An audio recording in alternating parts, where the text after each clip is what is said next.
from a family point of view, we're just so proud of him and his achievements. So the advice would be just play your game.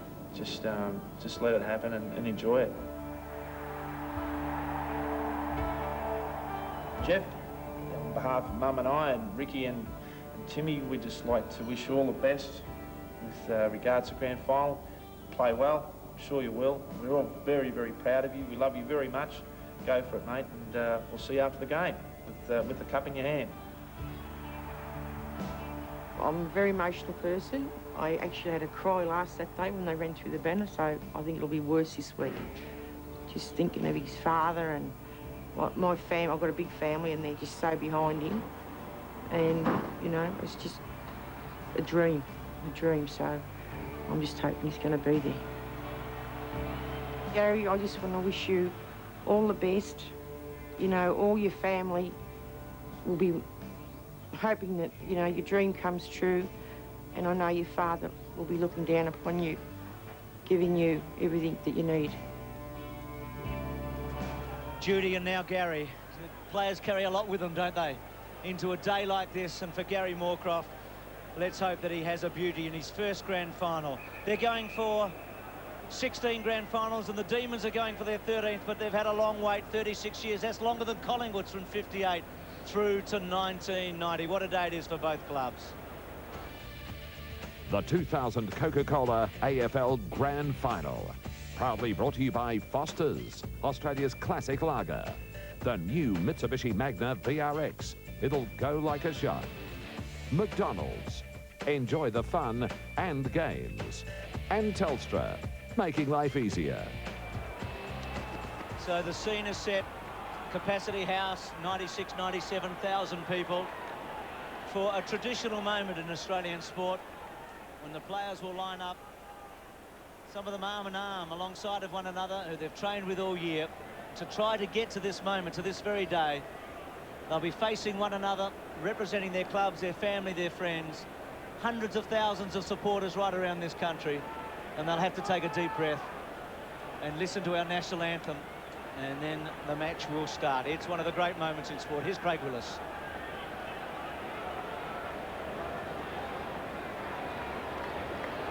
Ladies and gentlemen, Coca-Cola and the Australian Football League welcome you to the 2000 Grand Final. Would you please be upstanding for the national anthem of Australia to be performed by Tanya Doko.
King Richard, Dick Reynolds, triple Brownlow medalist, coached the Bombers to 4 flags. It's the record at Essendon that Kevin Sheedy would equal today if the Bombers are successful. It's become overcast, hasn't it? Just all of a sudden, we may get a spot or two. Yes, that was the forecast. In unison. Snap. Showers were forecast later this afternoon. Here's the toss with James Hurd. David Neitz. So that's the tails we used that in 2000. Heads, Olympics. Righty. You go, David. Yep. Go. Tails. Tails is, what is it? Tails. Yep. Yep, we'll go this way. So David Neitz wins the toss. Glenys Stagnita of Lower Templestowe won the national raffle. She tossed the coin as we see the Demons. Australian Rotary Health Research Fund, Australian Olympic Games Team Fund and the AFL Foundation get the proceeds. And Glenys is off to Ireland in October with the big tour. Oh, Jason, you've been there a few times. 5 grand finals, 4 premierships. Hurd and Neitz have taken responsibility. They're speaking to their players. They are. Look, most of this goes in one ear and out the other. You're just waiting for that first ball to be bounced that's up. Not what you're supposed to say. Well, I'm sorry, it's a cold, hard fact, Malcolm. Speaking of going in one ear and out the other, Dipper, how are you going down there and who's on the very bench? good, that, mate. Absolutely fantastic. I'm looking forward to this game, but we've got the benches down here, boys, for Essendon, Buick, Barnard, Alessio and Gary Moorcroft. And for Melbourne, Gerke, Johnson, Simmons and Ben Beams. Good luck to the young boy. So Ben Beams, who's playing only his 7th game this year, he hasn't played in a final. Alessio on the interchange. Malcolm, did you expect he'd start on the ground? Well, it was the one key that he could actually... Sheets can actually change his team by putting him up forward. Plugger, you were here in 1996. It must have been a day you'll never forget. Tony, what are your feelings just before the start? Oh, look, it's going to be a great game, Bruce. And as you said, yeah, this is what we play footy for. This is what we trained all year for. And to be here on the final day, the grand final, is the ultimate prize. And look, it's going to be a great game no matter which way you look at it, but I just think at the end of the day, Essendon maybe just have a little bit too much class, Bruce. Thanks, Plugger. Well, Lloyd is with Ingerson, and Mark Johnson has got Farmer. Neitz is forward, and Fletcher picks him up. Wallace and Schwartz, by the look of it. I tell you what, yeah, Nicholson on James Hurd. Forward. That is a very interesting matchup, isn't it, Malcolm? Did this in the first final too, Jason. Hurd early. So the Bombers go to the left, and the Demons to the right. We've been waiting a long time, but once again, the moment has arrived. It is grand final day, and here's the first bounce. And there's a mighty roar, and White gets the first up, and Wallace charges in and gets away. And Hardwick kicks it off the side, and the chase is on with Rigoni. Overruns it. There'll be some nervous players early. 35 of them haven't played in a grand final before. Rigoni's little one wants to find Schwartz. The Ox runs onto it. He's outside 50. He's inside 50. It's a chance. It's going. It won't be a goal. It's a mark by Neitz on the line. It looked as if it was going all the way. What about Jeff White jump in the first bounce? So White over the top. Schwartz an early touch. And the captain maybe to kick the first goal. Look at the angle. He'll probably try a check side. He'll probably try and improve. He kicks with the left and hits the post.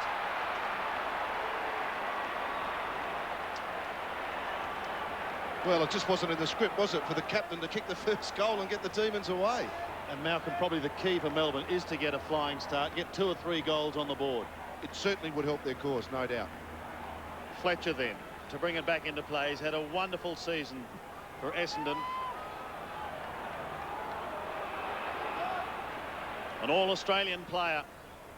He comes back towards Wellman. Uze is a flyer in front. Uze goes again, and it's taken to the line. We've got to throw in with the Demons doing the early attacking. This young Travis Johnston at the end of the Melbourne bench. Big moment for him. Barnes contests, tried to take it out of the air. Schwartz, head down, bottom up. Always a good setup for Melbourne to have David Schwartz do the ruck work whenever the ball's around half forward. Jeff White just sits back and kick behind play. Yeah, conversely, though, Dean Wallace is standing a kick off the play too and blocking up their forward line, so it's 50-50 that, Jason. Still in Melbourne's attacking zone. Barnes again. Gets a left hand to it, but it's Schwartz who comes away. He's made a positive start. Chips towards the 50, and Heffernan takes a courageous mark. Here's a young man who was brought up by his parents to follow Melbourne, and he did. So did his father, Tony. But now it's red and black as he kicks towards centre wing. Going to be a free kick to be taken by Blake Caracella. Almost at half-back, they've created a loose man. Solomon arches his back and then takes them on and gets away with strength, kicks to half-forward. Collins has got Lucas early. That's another surprising matchup. We thought Nicholson would get him. Lucas tries to get it off. Powell tries to get a quick kick away. Long getting involved. Leoncelli with some time.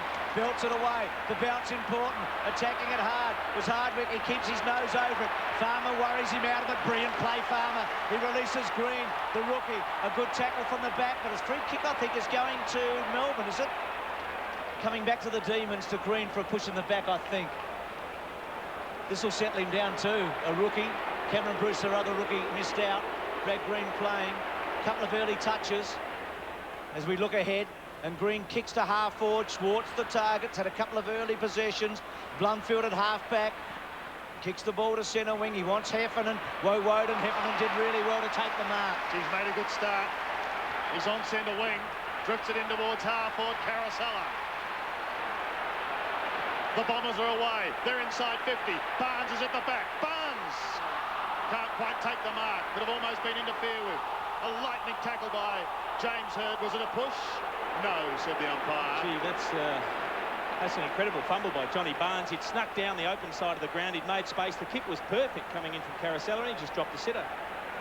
He gets another chance. We've got a bounce 20 metres out. Barnes contests. Hird snaps. James Hird bends it back for the Bombers. Is it enough? I think he started the run. He has. To film a bullet, you need a high-speed camera.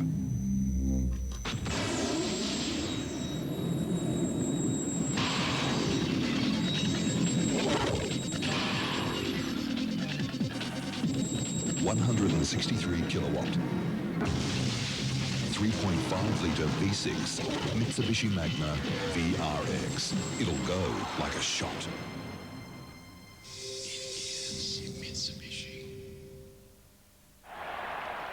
Uze into the centre square. Woden comes out. He's at centre half back for the moment. White again gets over and gets it to Powell. Good start by White to centre half forward. The punch at the back. Solomon again. Caught this time. May have been a bit stiff not to be got a free kick for hanging on to, and now the Bombers will get one for a high tackle. Solomon it is. Brilliant last week against the Blues. Liancelli's hurt himself as we look forward for Solomon. See what's up in front. Hird makes a long lead here, and he's going to try and get to him, and he's got him. And that's a good mark down low. He took off a long way out, and then Hird goes to Lloyd. He got caught under it a bit. The belt away at the back from Ingerson. Drops down to Masidi. Masidi back to Lloyd. He can kick a goal. It's close. He's missed. It's 1-1 to a behind.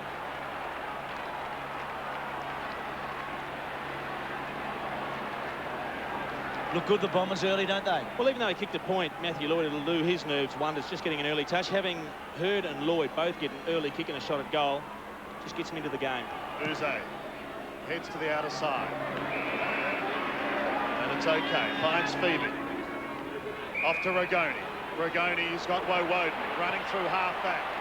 Under pressure, he gets his kick just in time. Towards centre wing, towards Peter Walsh. He needs support and he gets it. Up towards Schwartz. The Ox backs back into the pack. Couldn't take the mark. Robertson is waiting down, but he won't get a chance. Hardwick defends to the outer side. Only as far as McDonald. Now here's a chance for the D's with the player at Powell. Streaming towards goal. He shoots. And the Demons reply. Stephen Powell.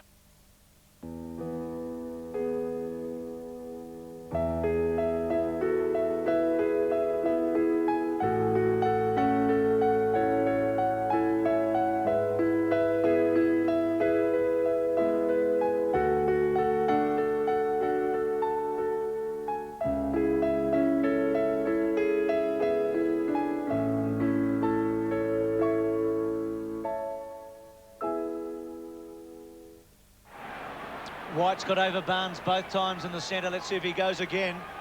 So scores level here. Demons have struck back quickly. Barnes got the run of it. Uze at the back. Quick left footer, almost a half forward. McDonald, who's handled, released Powell a moment ago. And now Schwartz, low. Neitz got him. It's a good kick by Schwartz on the left and a positive lead from Neitz. Oh, the centre work stuff is not real flash at the moment. The Bombers are all going for the footy. Melbourne are just peeling off and are clearing it easily. Boy, wouldn't Neitz like to do what Hird did at the other end here? He had the first shot at goal. It wasn't a bad attempt. He hit the post from the pocket.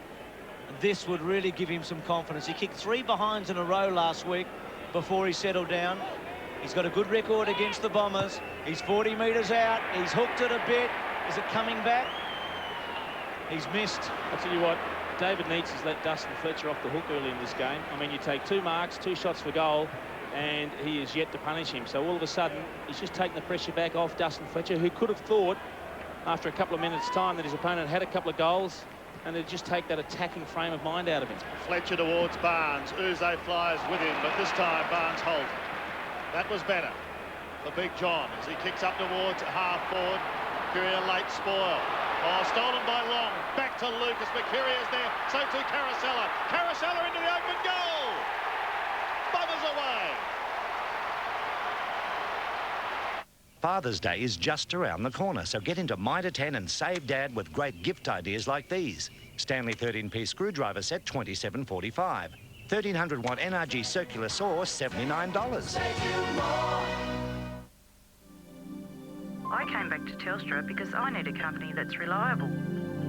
If, like Christine, you want reliable service, call 13 2200 to join the many people coming back to Telstra. The Bombers sting on the rebound there, don't they? 2-1 to 1-2. On this warmish, brilliant day now with the sun shining brightly, and again wide over the top. Woden can't get clear. Handball by Blumfield, just missed his target. Good tackle on Heffernan. Ball comes loose to Woden. Woden tries to draw the man and then goes long to fall forward. Neat's underneath him. Mark Johnson, who's made a remarkable recovery from last week. Takes a chance, is hurled up. Here's Powell to kick his second, and he's done it. And it's a mistake anyone could make. Got in a drunken brawl defending his wife, and he killed a guy. Now his time is served. He's taking the first plane home. Today's flight is a special one. Alongside the world's deadliest criminals. What happened? They got the plane. Welcome to Con Air. Buckle up for TV's biggest blockbuster. Shoot it down. There are innocent people up there. Nicolas Cage, John Cusack, and John Malkovich. Premiering Sunday on 7. Con Air. 2 goals to Stephen Powell in a dream start for the Demons. They lead again. An exciting opening as White wins it again out of the middle. Liancelli tries to take it away. He's locked up by Heffernan and co. I was just wondering, Jeff White jumping hard here, whether in fact to throw Alessio on just for 7 or 8 minutes, just to get some different change up in the middle of the ground. It looks like Swart's going in there now, Malcolm, and White's going up forward. Still in the middle. Comment from Dipper on the boundary line. Barnes wins it. Ramanaskas tried to tip it forward. Now they've got a chance, the Bombers, through Mercedes' kick up towards a congested half-forward line. Demon defence will be tested. The lightning hand pass came from Long. They're not out of it yet. Blumfield tried to turn it even further forward. Howard gets stuck. It comes back towards Jeff White. The big man lopes through half-back, tries to change direction. It comes to Schwartz, tries to get clear. He gets caught. And umpire Brett Allen comes in.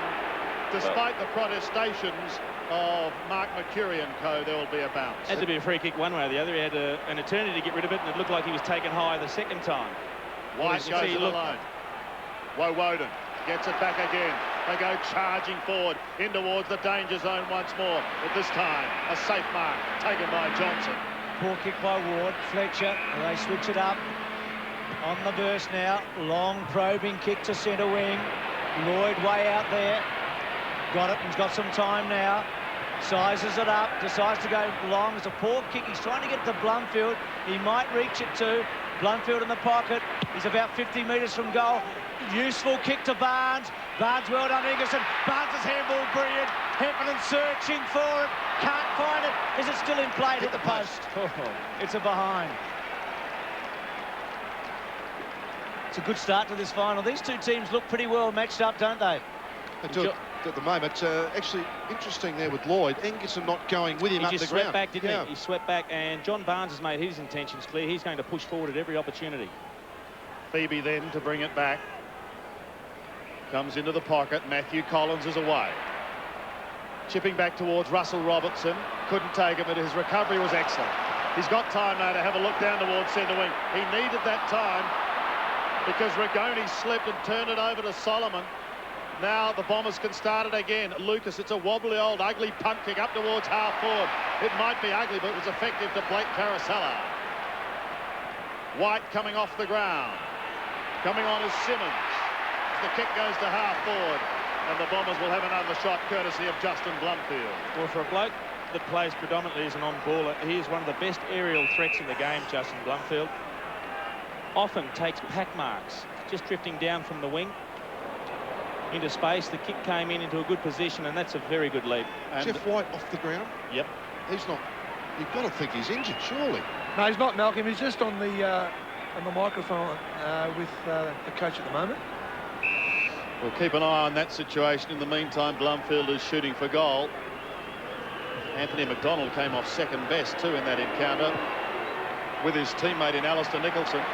Sprayed it. Blumfield misses. Pressure telling early on both sides. 2-3 place, 2-2. Yes, McDonald with Ingerson going hard at it. It's their first big miss, though, the Bombers, isn't it? The other shot or two were tough. Kick inside, okay. That's what's in front of McDonald is recovered. Comes wide. Finds Nicholson. Poor handball. Misses Phoebe. Wellman there. Phoebe. And then Blumfield. Still unable to get it outside ball up. 55 metres from the Bombers' goal. They lead by a point. Simmons on. Number 46 for the Demons. Do the ruck work while White's off. And he might get a free kick against Hurd for hanging on. The advantage is given. Everybody had stopped. Powell comes away. Bit of a mongrel kick. Swartz has been in good touch. Beautiful handball. The Green just couldn't quite get it. It may have been an inch too far or a centimetre. Hardwick belts it away. Not far. Leoncelli misses it. Hurd on the up. Gets to Mercedes. Big Blue going on behind. Mercedes kicked the centre half forward.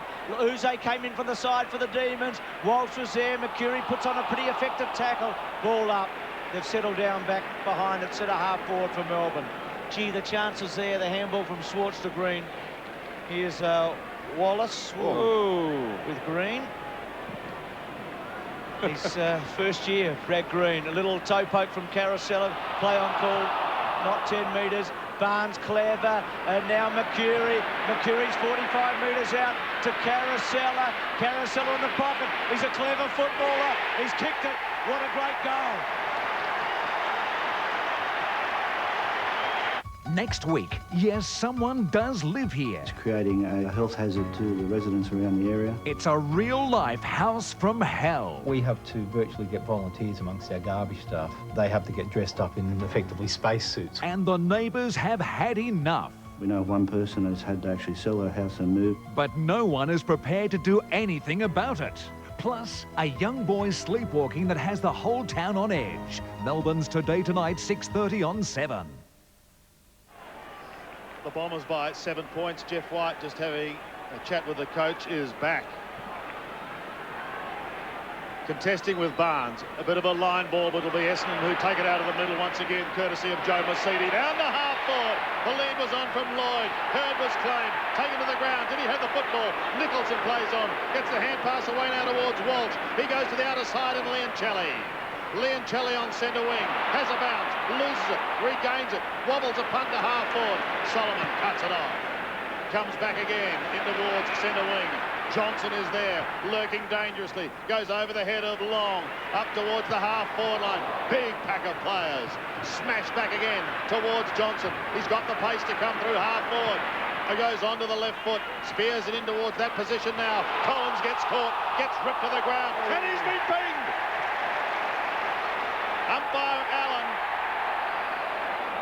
the grand final umpire last year, the All-Australian umpire last year, has pinged him. Well, he didn't have Long, Collins, but when he gathered the ball and he saw Michael Long coming, he did try and evade the tackle, so that was considered prior opportunity to dispose of it. I mean, you've got to be given some time, look, Jason. He's taken a half a step. I realise that, Malcolm, but I think the umpires decided, well, he decided to turn around and try and run away from Michael Long. Oh. It was tough, but it was a very good tackle for Michael Long. So here is the 93 Norm Smith medalist, kicking for his first goal for the day from 46 metres. He misses. I won't say another word on that, Jason. But I thought it was a fair result. Johnny Elliott in the middle there, the president of the Carlton Football Club, who were beaten by the Bombers last week. Stephen Phoebe, we can see what's in front of him here. He's going to come wide to Uze. He's out. It's out on the full. Hurd will take it from about 48.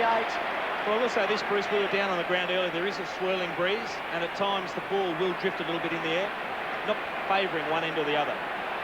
So Hurd from the pocket, very short. McCurry plays on. Oh, smother was good from Collins, and then belted on by the Demons. They may get out of this. Ragoni, Woden, Ragoni in some trouble. I think leg Woden coming back. Free kick. A couple of the Demon midfielders have looked a bit jelly-legged early in this match. Ragoni's one of them, Leoncelli another, but Woden has settled pretty well. So Guy Ragoni at half-back. He missed a great opportunity a few minutes ago when he went to ground.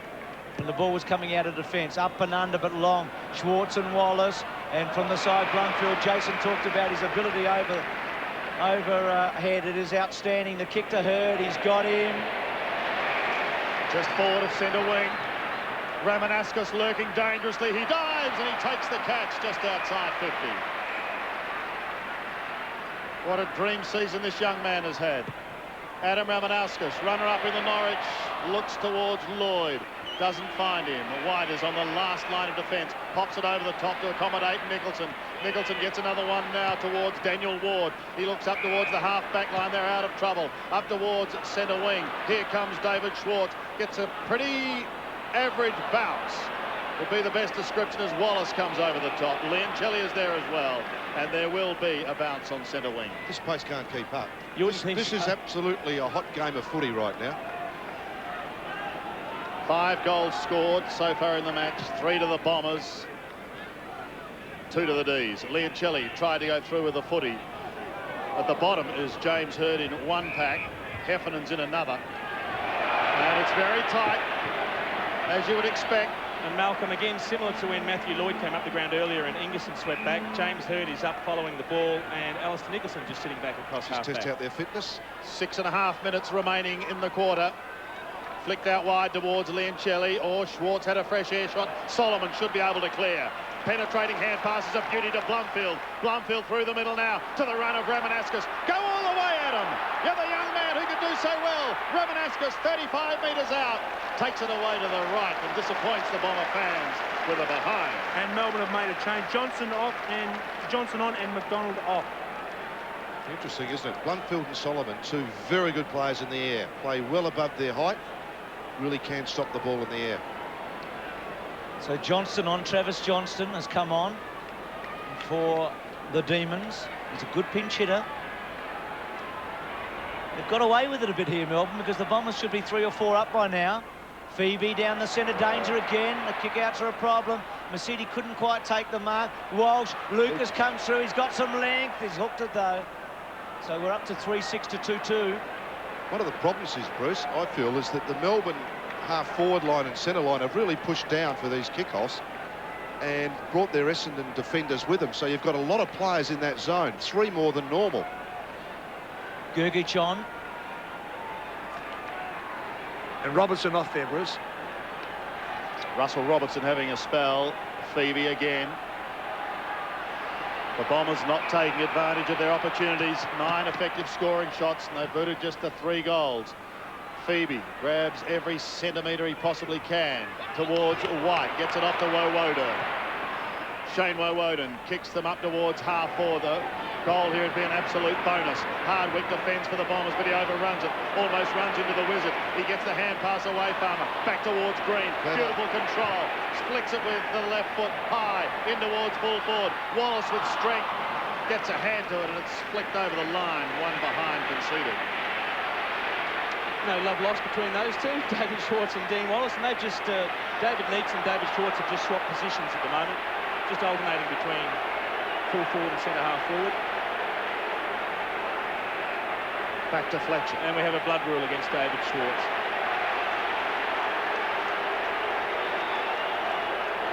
Not in a hurry to get off the ground either, David. He's not particularly pleased at the moment. He's had a go at 2 of the umpires already on the way off. I think he's a little bit disappointed at not getting a free kick.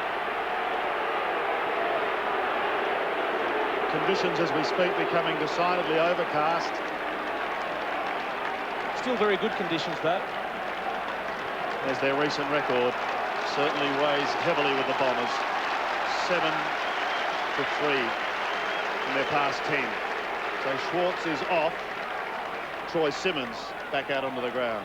It's been interesting in the midfield for Melbourne. They've had Uze, Rigoni, Leoncelli, Powell and Woden, 5 of them already through there. I've just been trying to follow up those matchups, but they're happening so quickly. Leoncelli's going with Mercedes. Ramanausk's starting on a wing and then going to Uze. Rigoni starting on a wing and then going to Jason Johnson. And Woden and Heffernan going head-to-head at this stage, Malcolm. But good luck keeping up with it all in the middle. Wellman's kick to the line. Saw a moment ago that the Demons have only won 9 first quarters this year. So they're within 9 points early. The Bombers have been fast starters. They've been very fast in every quarter, to be truthful. They've been outstanding. Neats out of the air to half forward. Green went to ground. Simmons has just come onto the ground. Fletcher Green was terrific. Front on tackle. And then Gergich getting involved. That's silly. And it's on now. Coming in late when the ball's all over and giving away a free kick, it just relieves the pressure. He's given it away. That is silly. So Gergich giving the free kick away. Hardwick squares it to Wellman, and Wellman out wide. Solomon at half-back. He's been good early, Dean Solomon. Oh. He's had half a dozen possessions already. He's got Johnson outside of him. That's Mark Johnson. Decides to deliver to Lucas. Collins at the back. White, Mercury. Ball loose. Carousella's been dangerous. Misses Lucas. Mercedes kept his head over it. Mercury's quick hands to Long. Long, brilliant. Wonderful stuff to Mercury. The ball. Mercury's gone. Terrific tackle. Not Pink. Lloyd's going to kick a goal. And he does. It's a goal to Lloyd.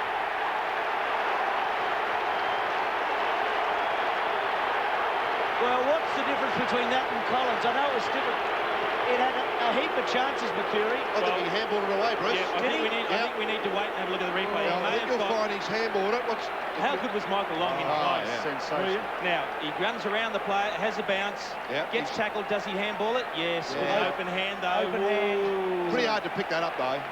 Oh, they got a great goal anyway. Pratt doesn't like it. Didn't get fist the ball, boys. Schwartz back on. And the crowd seeing the replay, not happy, especially in the Melbourne members area. 4-6 plays 2-3.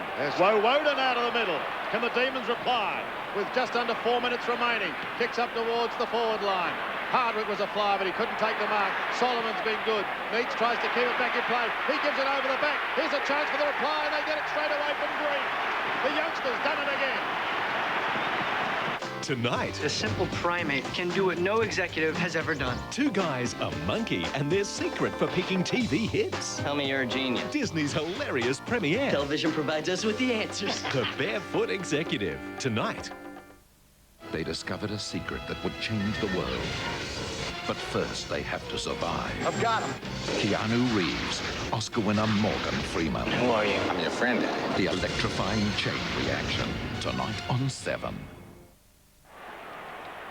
3-2 in the Demons' favour out of the centre square in the opening term. 4-6-3-3. So Melbourne right there with the Bombers. It's been an outstanding opening quarter. Barnes just took White's run there. He's a bit lucky. The handball away by Hurd to Blumfield. Blumfield out wide. Kicks to centre wing. Well done by Uze. Ramanauskas. Hurd was brilliant. Little kick over the top. Barnes and White. Barnes has got Ramanauskas. He's got him. He's about 80 metres from goal. Beautiful kick to Lloyd. Just had to wait. At the bottom, Jason Johnson has missed it. It was a classic build-up. They have been a little bit wasteful early, Essendon. They've had their chances. They've had 11 scoring shots to 6, and they only lead by 10 points.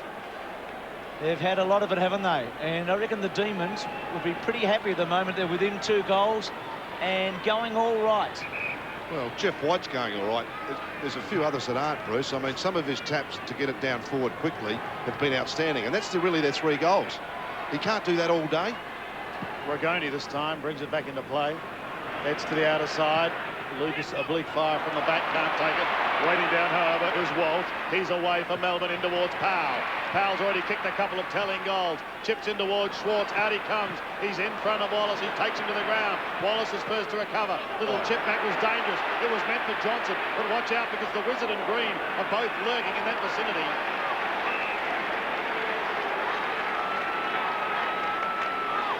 Jason, that's silly.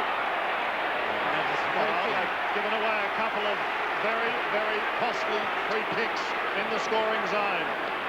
Michael Long takes it now in the back pocket. Rigoni's having a spell. McDonald is back on. And Michael Long bounced his way out of defence. Sets it up for Sean Wellman. Wellman goes inboard to accommodate Blumfield. Justin Blumfield looks towards the half-forward line. Melbourne have the numbers. Smash back inboards towards Travis Johnston. The lightly framed Johnston goes again and is going to get a free kick. Uze's the player came off there, Sandy, not Rigoni. Uze. Thanks, Dipper. Uze off and McDonald on. The quick change is Daniel Ward. Chips in towards the centre. He's got Woden again. Starting to pick up possessions now, the Brownlow medalist. Michael Long at the back. Comes over the top of Leoncelli. James Hurd was in front and he's going to get the free kick. Quickly goes on to Barnes. Under 2 minutes remaining for the quarter. Barnes puts the Bombers inside 50 once again. Use of the body, illegal against Lucas. Bit of sloppy work at both forward lines at the moment. It's just not flowing like it did earlier. I reckon some of these guys are actually looking for a bit of a rest. It's been a frenetic pace. Ward got it from Nicholson, switches it up for McDonald, good kick, and he ran really hard for him. Woden's on the burst. He's brought down McDonald. The kick to space, Woden, and now Walsh leading the way. Can he get it to Neitz? Fletcher's cut it off. Still in play. Clever handball to Solomon. Solomon at half-back. Goes long to half-forward. Blumfield front spot. Johnston at the back. Still with Johnston. Kicks to half-forward.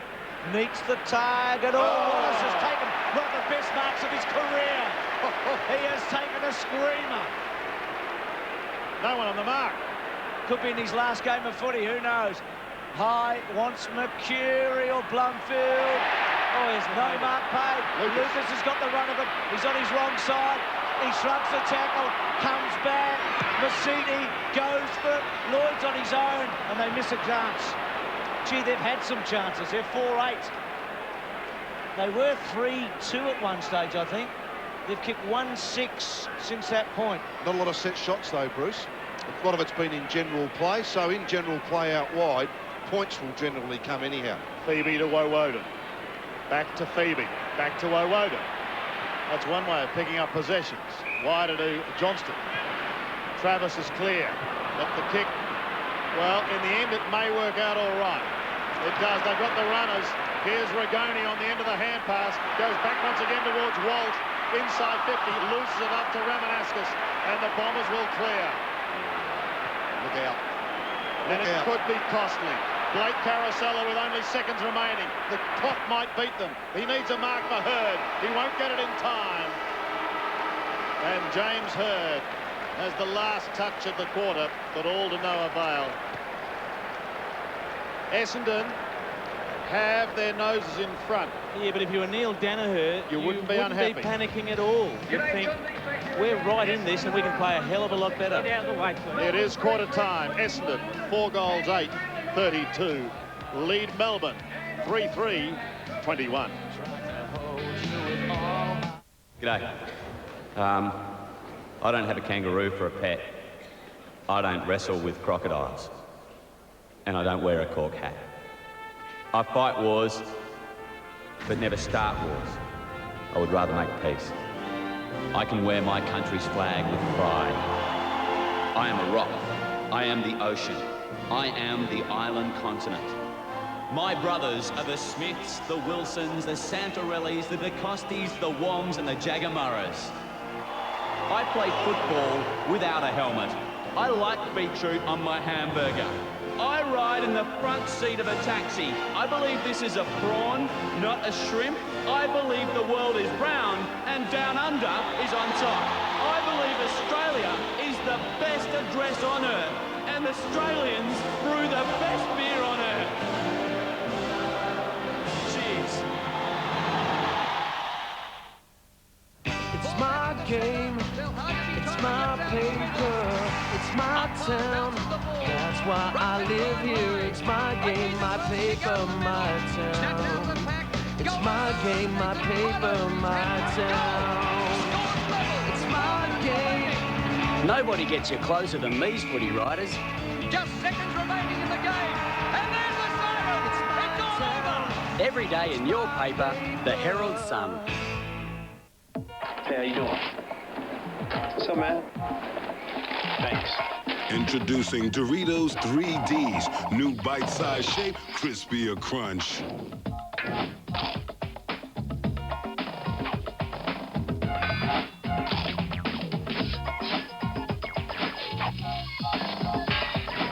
Get ready for a three-dimensional shot of flavor. New 3D, sweet and spicy, and cheese supreme. What about a boyfriend? You're not going to drive, are you? Stop yourself here. Nah. Let's walk.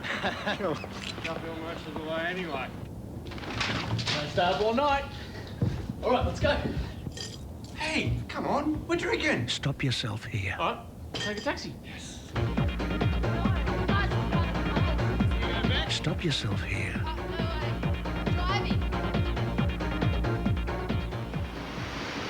Stop here, sir. Well, we'll stop you here. And he's about to find out what it's like to be without his car for 10 months.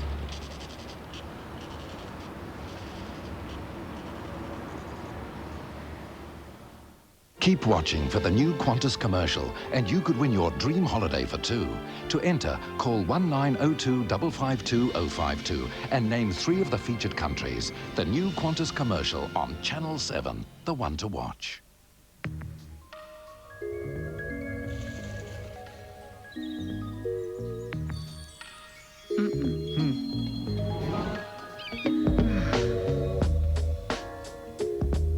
Yeah?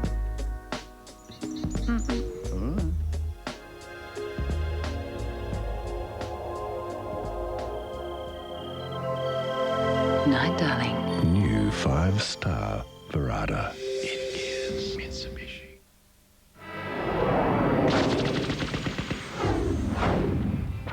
He gets another chance. We've got a bounce 20 metres out. Barnes contests. Hurd snaps. James Hurd fends it back for the Bombers. Is it enough? I think he started the run. He has. First goal of the game to the Bomber captain. Carousel has kicked a couple. Lloyd got a late one. And for the Demons, Power with a couple. And Green, the rookie. So it's 4-8 to 3-3. Just 11 points in it. What do you think to quarter time? We said that Neil Danaher wouldn't be disappointed. The Bombers have had the best of it. Look, they have, Bruce. On my little voting system, I've got 7 Essendon players and 4 Melbourne players. So I think it's been a bit lopsided, the Melbourne performance. They've been competitive, but not clean. You can interpret that 2 ways, though, Malcolm. More players are playing well for Essendon, which means there's greater improvement that can come from Melbourne because they don't have a lot of players that are playing particularly well. But the big if is whether Essendon allow them to come good. Exactly. Bobby Skilton, who won 3 Brownlow medals with South Melbourne, the Swans. Danny Frawley, the coach of the Richmond Football Club. And St Kilda's long-time captain before that. Again, overcast at the moment. It's been brilliant sunshine for a lot of the day. If we get any rain, it'll be not much. Michael Long, I think, is on the interchange. I think players would prefer it overcast, though, Bruce, because they haven't played in warm conditions for the last couple of months. So the last thing you want to do is start that now. Farm a couple of touches late. So Alessio starts here. It's Ramanauskas and McDonald together. So the Demons to the left now. And the Bombers to the right, the main scoreboard end. Brad Green went down the race at quarter time. The Melbourne rookie, youngest player playing today. There's Hurd. Simmons talking to Neil Danaher. Yeah, Bruce, I've just checked with the doctors. Look, he's still in the rooms at the moment. The doctors are certainly looking at his collarbone. Maybe it happened in that first quarter with him and Wallace. So we'll let you know what happens there. So Green down in the rooms as we start the second quarter of the grand final here, with the Bombers leading by 11 points. White, Masiti out wide, attacking at Ward, just over Rennet. McCurry quick to get back. Ward did really well to get back and put some pressure. Ramanauskas, back turn. Ward's low handball was very effective to Collins at half-back. The handball in board to Leoncelli. Arches his back as he so often does, and then kicks to half-forward waywardly. Fletcher misses it, dropped it, and the Demons could be in. Rigoni rushes the kick to full forward. Schwartz is in the box seat. Wallace did really well. Belted it away to the line. I'll tell you what, it's interesting. You can also see Adam Uze starting down out of the goal square. He got taken off in the first quarter as a midfielder, couldn't get into the game, and they've decided to start him around the feet of David Schwartz, and he's being attended to by Damien Hardwick. Buick and Long still waiting on the interchange. An uncustomary error from Dustin Fletcher. And in the danger zone, slap and well smothered. Here he goes, the whistle. Takes it out on the floor. He's done well so far, Mark Johnson. You'd be pretty pleased knowing that Farmer hasn't had a shot for goal yet. Yeah, he's done a couple of good things though, Farmer. And we know that he can explode at any time. Just making sure that he doesn't play onto the open side. That was good play by Jeff Farmer. He kicks to the outer side. Big pack of players. Ward couldn't pick it up. They go again. Johnson comes out the back door. The Bombers may get a chance through Carosella. Then again, Walsh might have other ideas. Off to Powell. Had a pretty good first quarter. Kicked a couple of goals. Goes down towards the half-forward line. Solomon was very busy early too, and he's going to need support here. Well done by Solomon. By G did well. Now they're away up towards the half-forward line. Collins must punch from behind. Lucas is there. He's taken to the line. We've got to throw him. Gives them a different look in their forward line now with Alessio playing on there. Nicholson's had to go to Alessio, and Phoebe's dropped back onto Hurd, which if it gets down there quickly... instantly, Malcolm, Hurd's gone straight to the goal square and he's one out. Yeah. 9 possessions, Woden in Mercedes to this stage. Mercedes over the top of a Ward with him. And a ball up. Just following on from that, Jason, one of the problems was Hurd was terrific for that 5 minutes he went onto the ball. Yep. By doing that now, you've actually taken him out of the game again, unless the ball gets deep into the forward line. And also moving Matty Lloyd out of position. Yeah. Although they wouldn't be upset about dragging Anthony Ingerson up the ground, I wouldn't think. Alessio there with Nicholson. Nicholson just gets it wide to Mercedes. Couldn't break the tackle. Ward's kick along the line. Gains about 20 metres, I guess. Another boundary throw in. They're scrapping pretty well, the Demons, at the moment, aren't they? It's a stalemate at the moment, isn't it? 11 points, the margin. This is where Carousel is dangerous. He starts running forward in these environments. Alessio and Nicholson contesting.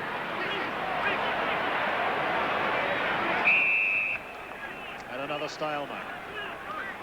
You might notice the Essendon players wearing black armbands. The father of one of their recruiting men, Adrian Diodora, passed away. And there's a mark of respect. The Bombers wearing the armbands.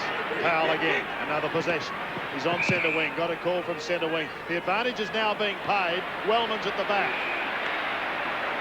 So really any advantage disappeared. Fletcher gets it back to Wellman. Drifts it wide towards centre wing, and Blumfield the target. Got him in front of Johnston. Essendon unable to break the Demon shackles at the moment. Into Hurd. Well, if you hadn't seen James Hurd from the moment Justin Blumfield got the ball, he led from deep forward, straight up the middle, into a bit of traffic, and it was ignored. He then swung around, he doubled back, and then as the kick came, then he propped and he did a short lead and found a bit of space. It was beautiful work to keep moving in the forward line. He's kicking from 50 metres. Lovely looking kick. Hurd has done it again. All right, let's go. Come on, we're drinking. Stop yourself here. All right, take a taxi. Every time he gets the ball. Here, Baz. Stop yourself here. Can't, mate. Stop yourself here. Get his alcohol in your blood? Well, we'll stop you here. Think of every police car as a booze bus. Stay here, right? How those few drinks will cost you a hefty fine and maybe a year or more without your car.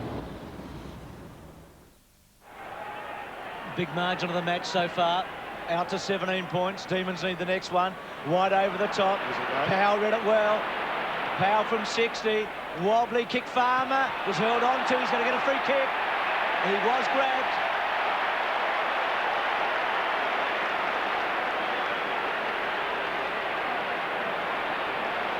So this wizard, this genius, as Johnson comes off for Simmons, gets his first shot at goal. Well, from a Melbourne point of view, this is probably the most important kick of the day for Demons fans, just for Jeff Farmer to register a goal to get his confidence up and start becoming a goal-scoring threat. In golfing terms, it's a little four-footer that you've sort of got to make, isn't it? He's very worried about the players that are around to the side, and I don't know why. It shouldn't be a give-me, and he's put it through. I know who I'm cheering for at the Olympic Games. Aussie, Aussie, Aussie! Why? Because when Australia wins, I win. With every burger or muffin purchase at McDonald's, you get this game card. Scratch and reveal an Olympic event, and if Australia wins any medal in that event, you win a Big Mac.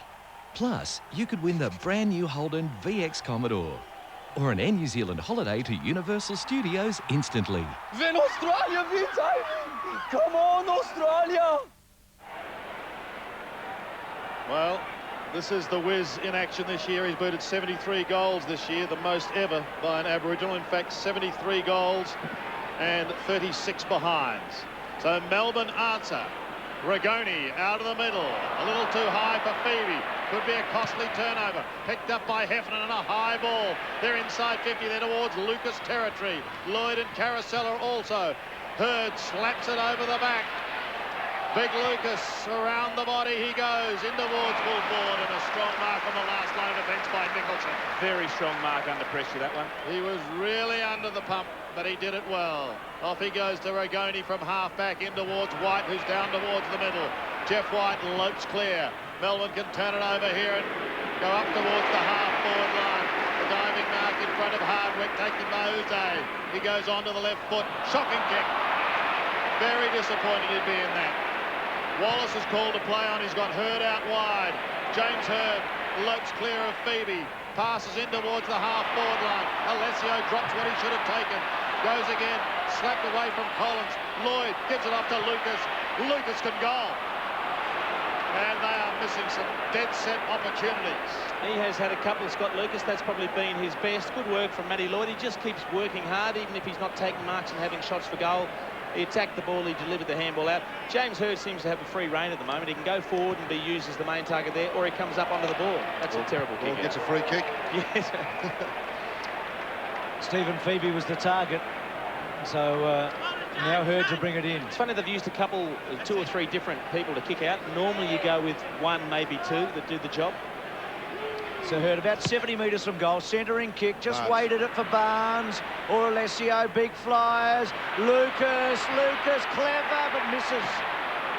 I'm starting to think about North Melbourne, the Kangaroos, and Adelaide a couple of years ago, Malcolm. It was 6-15 to 4-3 at half-time that day. Right now, it's 5-10 to 4-3. I've got a question, Jason. Where is the right foot? He didn't want to use it, did he? I mean, yes, he had space to throw it quickly onto the right boot, but he didn't. Kick three behinds, Lucas. Once again, the one before was an easier shot, but a lot of these kicks have actually been under pressure from out wide. That was certainly a hard goal, or hard shot at goal. 5 goals, 10. So Melbourne stay in it. Not with kicks like that. It wasn't a mark, it was on the half volley, and it should be locked up there, but they'd be disappointed with that result. Still no sign of Brad Green. I've just kept my eye on the race down there, and the boy's still in the rooms. Thank you, Dipper. For those who've just joined us, Green copped a couple of heavy ones early in the first quarter. Wellman from the centre goes towards Caracella. With him also was Alessio. Hurd's running the boundary line. He just kept it in play. Lloyd back to Caracella. Clever! Beautifully done by Blake Caracella. Oh!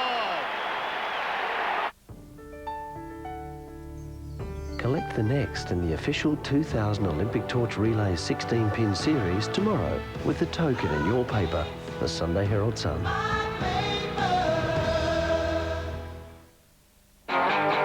More power than a 3.8-litre VT Commodore.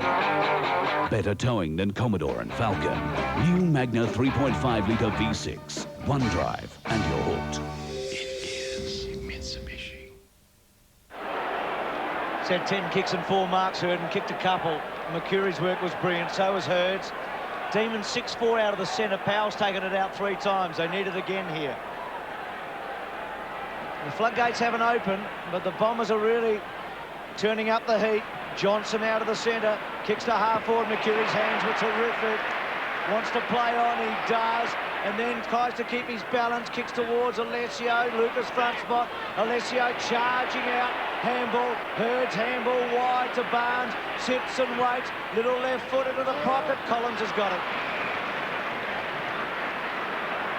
Melbourne are just hanging on at the moment, aren't they? They are just hanging on. They need a break here. They need to get some rhythm. They need to cut a line. Then Walsh do it at half-back. Short to White. Comes back inboard to McDonald. This has been the pattern of the play when they've been good. Releases Gergich. A bounce. Gets to about 65. Loads it up. It's a great kick. It's going through. He's just missed at the last moment. And Jeff Farmer ruefully opens up his arms as a gesture to say, why didn't you pass it to me when I led early? Look again at James Hurd, and that ball did in total look to be over the line and out of bounds. But that's history now. Blumfield. Marks almost down at the centre. He looks towards half forward.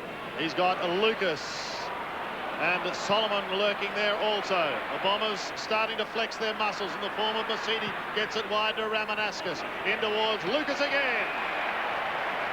I'll tell you what, that work rate's pretty good at Scott Lucas. We know he's missed a few opportunities, but a moment ago he contested at half forward.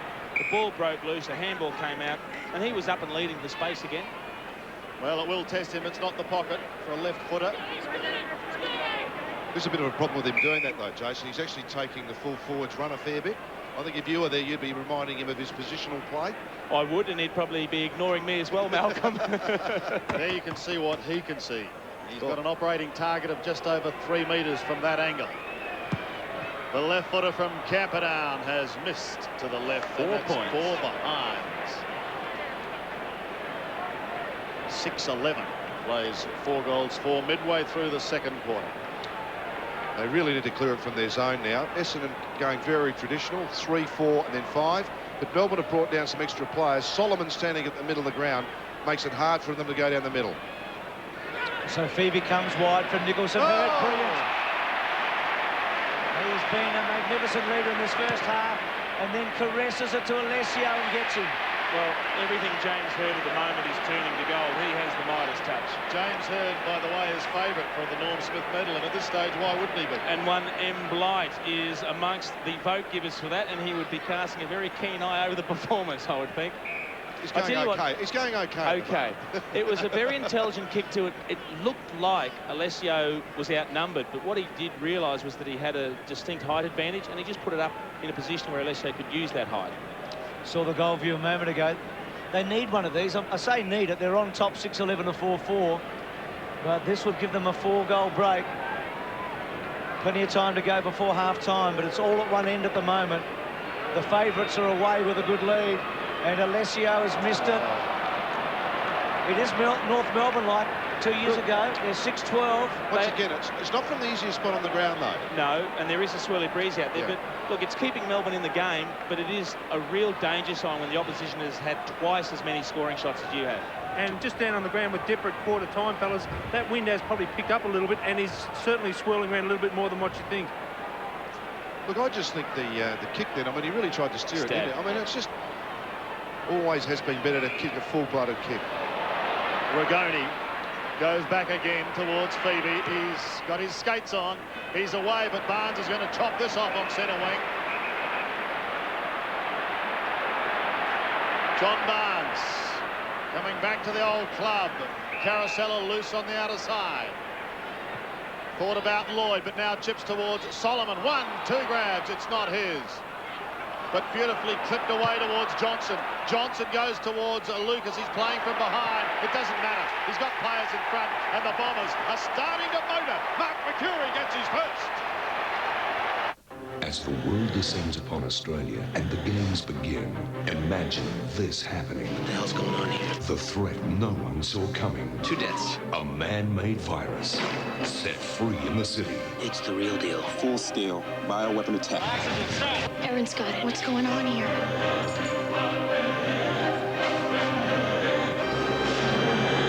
So we're helpless. You could die. An unmissable 2-hour Chicago home, Monday on 7. Wayne Jackson, the Chief Executive Officer of the AFL. Uze off the ground, just Bruce. Sorry, mate. Uze off the ground, Ben Bean's on. He's struggled, Uze, hasn't he, in this first half? So he's off and Beams gets his first run. Beams coming in for Bruce. But the Bombers are way on top here, and the Demons need something. Maybe their Brownlow medalists can do it for them. Woden's probing kick. Neitz has got it. He was fending off Fletcher, and I thought Hardwick had the run, and Neitz was able to take a very clever mark. Boy, does the captain need to kick the goal right now. Bruce, quite frankly, this is the only way Melbourne can get back in the game. If they can't get the ball out the centre, just around the ground, they're being outgunned and outmanned. And if they can't get that quick transition in the forward line, it'll turn out to be pretty ugly, I'd reckon. Just has to kick it, doesn't he?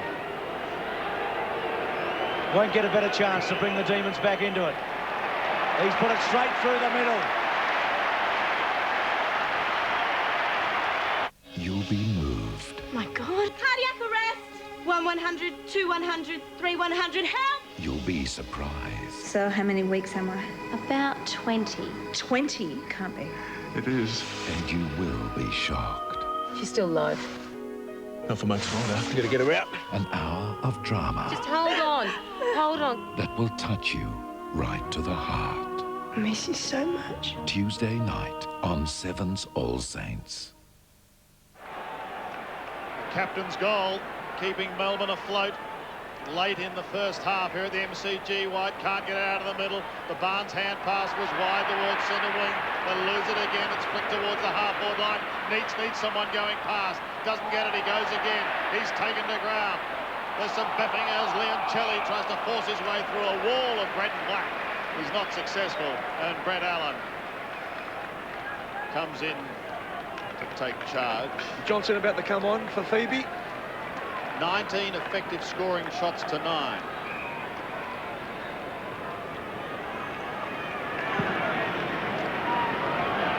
Not a good bounce. Taken away by White, who didn't contest. Wellman, eyes on the ball at all time. Too much height for Powell, and he positioned himself the better. Swartz now playing centre half back along the back line there, Malcolm. Wellman wide towards Hurd. Hurd just keeps it in play. Had Wellman going past, but he elects to go inboard a little further to Wallace. So the Bombers looking to start something from defence again. He can go short to Johnson. Fletcher running past. Now they've got it.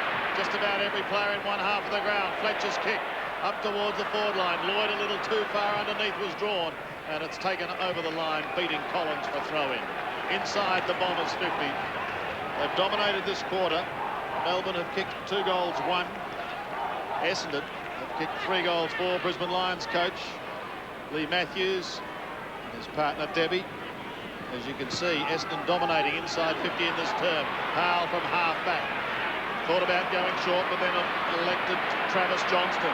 They spent time on the bench, but he chips away now. Up towards Neitz, who gets in front, takes the mark. He's actually causing problems for Dustin Fletcher. Could go short to Beams, but elects to go longer to the Wizard. Johnson is there with him. The umpire lets them go. It's a one-out deal. Not a great spot to put it, was it? He could have held it up and come back the other way. Would have been a much, much more dangerous position to kick it. It's almost where the kicker can dictate where the person leading has to go. Ignore the initial lead and signal him to go back to goal. Kick it to the open corridor. Right forward pocket for the Demons. A heap of players around it. Neitz works Barnes out, then belts towards the line, Mercedes. So we're back to where we were a moment ago. Lucas coming off there, boys. Yes. Tipper, just Schwartz and White just swapped for a while. White went a bit forward. Schwartz had a 3-minute run on the footy, so they've done that a couple of times. So Long coming on for Lucas. Again in the pocket. Now Barnard there, Bruce. Barnes at the back. Barnard is a thanks. Johnson. Gee, McCurry had it for a fair while. Gets rid of it now. McDonald takes them on. Little handball inside. Hasn't found his man. Leoncelli can't quite get the reflex handball. Powell's been pretty good. Tries to crash his way through. The Bombers tackling brilliant. Jason Johnson gets it out to Blundfield. And Blundfield kicks it wide. Alessio has to chase hard.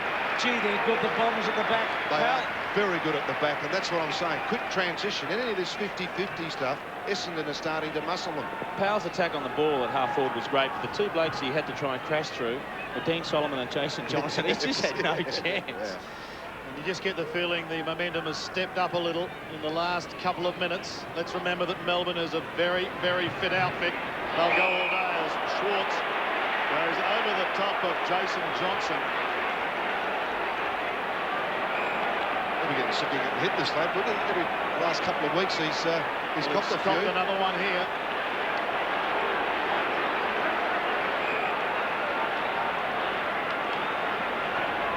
He's not going to take the kick. It's going to be Ramanauskas.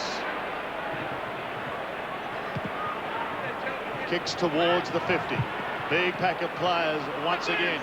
Mark McCurry eventually got his nose in front. It's a high ball taken towards the half-forward line. Blumfield was there, couldn't take the mark. Wellman through. The carousel hand pass off to Blumfield, and again they miss, this time to the right. 7 goals, 13. And we're a long, long way away from it. But when Essendon tied with Melbourne in 1948, they kicked 7 goals, 27. Gee, dangerous kick in. Cut off by the Bombers. Mercedes handball to Mercury, to Barnard, and another miss. He's just come on the ground, Barnard. He's had 2 kicks that have gone off the side a bit. Yeah, the first one he had a bit of time to set something up. The second one was a very hurried left foot kick under pressure, but... Bruce, what's the record for points to half-time? Well, it was 6-15 against you a couple of years ago. I'm sure there's more, but they're at 7-14 right now. The kick-ins are a problem, though, for the Demons, aren't they? Heffernan can't get clear. The ball comes back to Mercedes. Sweeping hand passes wide to Wellman. Wellman 70 metres out, pokes it up towards the half-forward line. They've all got to stand, and courage was required there. Well done by Ingerson. Melbourne making another change. Looks stiff as though Robertson's about to come on. Yeah, for Gerkic there, Sandy. Ingerson plays on to Johnson. And Travis Johnston ambles towards Robertson. Spots him now. Solomon late on the scene. Robertson takes the mark. Plays on now with a crucial few minutes lurking. Regoni, it's a high kick. They're into the half-forward line once again. Big fly. No mark. Ripped to the ground. Taken high. Looks like Walsh at the bottom. He'll play on. And he does. He goes short, finding Regoni, who's a little further out. Gee, that's a tough play on call. He virtually only looked sideways as though he was looking for an option, and the umpire waved play on. Not a renowned goal kicker, Guy Regoni, just 8 for the season. Does have penetration on his kicks, though. He can kick the ball a long way, Sandy. Let's see what he can do here. While Essendon's been frittering away with behinds, they've booted 3 goals, 6 in this quarter. Melbourne has booted 3 goals, 1. Big kick for Melbourne. Big kick for Guy Regoni. He's gone for the doctor, and in so doing, he's well away to the right. Jason Johnson off there, boys, and Michael Long back on now. Fletcher wide, so Lloyd very deep, and then uses Wallace at half-back. Wallace with a bit of time, goes along the line, Hurd the target, why not? He's been outstanding. He's going to get a free kick. Nicholson just bringing him down. I'll tell you what, it was actually a good play to bring him down, because if James Hurd kept his feet, he was behind the defence, would have run in to an open goal. To go. Go short to Long. Well done at the front from Ingerson. Long's handball terrific. Blumfield, Barnard, at long last they've got a goal.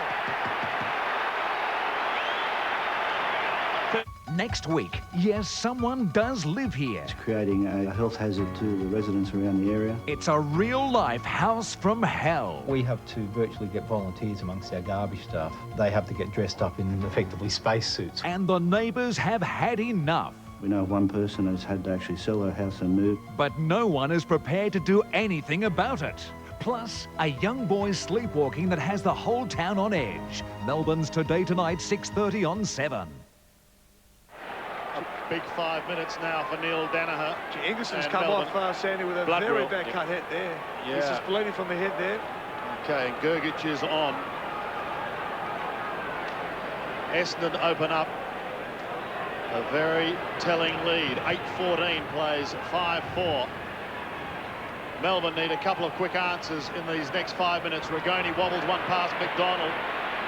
Chopped off again, however, by Wallace. Heffernan comes in over the top. Liancelli's there. Blumfield also with Solomon. And again, a bounce to take place. Wonderful sight here at the MCG. Sellout crowd. And Melbourne throwing everything at the warm favourites Essendon. As you can see by those tackles, is one of the greats of the game, Graham Polyfarmer, enjoying the 2000 grand final. Blumfield delightfully down to Masidi, wide into the outer side. Barnard was away with the race, but he lost it. He can go again. He clings to that ball. Lurking over the top was Peter Walsh, and well done by Barnard. I know we've seen some of the Melbourne players, but we've still got Moorcroft and Buick to come. Yeah. Like, that's just, you know, we've still got some pace left and plenty of time. That's the last time they met. That was in round 9. The Bombers did win by 13, although there was no Jeff Elmer. There were a couple of big guns for the Bombers missing as well.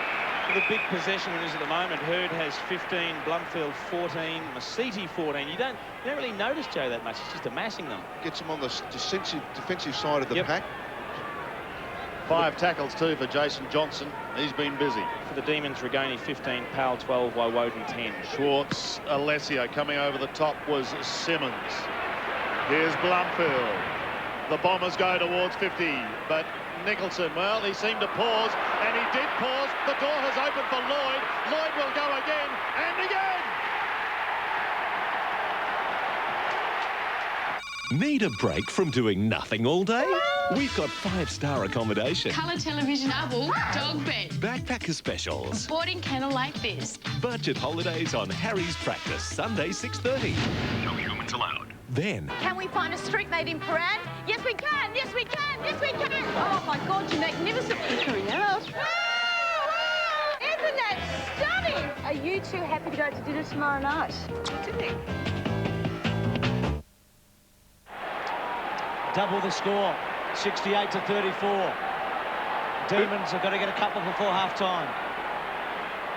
White came off his head in the end. Bombers right on top. Masidi brilliant. To Blumfield. Goes to goal. Long. It's got it. Walsh went to ground and Long standing tall. Justin Blumfield is just drawing them across the middle of the ground. His ability to link up, find space, 16 possessions is just an outstanding performance. The Demon supporters can't bear the sight of another Bomber shot for goal. Well, he thrilled us all in 93, didn't he, with his searching runs through the middle in that grand final. Long from point-blank range. Has missed it. That's as bad a kick as he's ever kicked, I reckon. We talked about the interchange, Malcolm and Darren Buick. Well, at last he's got a chance. He is on. Carousella off. Poor old Blake Carousella. He's only kicked 3 goals, had 12 touches, and you get a stint on the bench. Ingleson back on 2 there, boys, and Gurkic off. Uze wants Regoni. Blumfield has been very good. He got the first touch. Regoni runs into a brick wall. Blumfield it was who tried to get it out. Could have been a high tackle, but no. Play on was the call, and so they do. Uze goes over the top towards the Ox. Schwartz has got it on centre wing. Worm-burning pass goes up towards Neitz. Difficult one for him. Could have got one a little in the back from Fletcher, but no. He keeps on going. Had it for a long time. Off he goes to Schwartz. He took his eye off at the critical moment. Travis Johnston won't get clearer. Powell will. Powell has kicked a couple in the first quarter. They desperately need this, but they won't get it. One behind.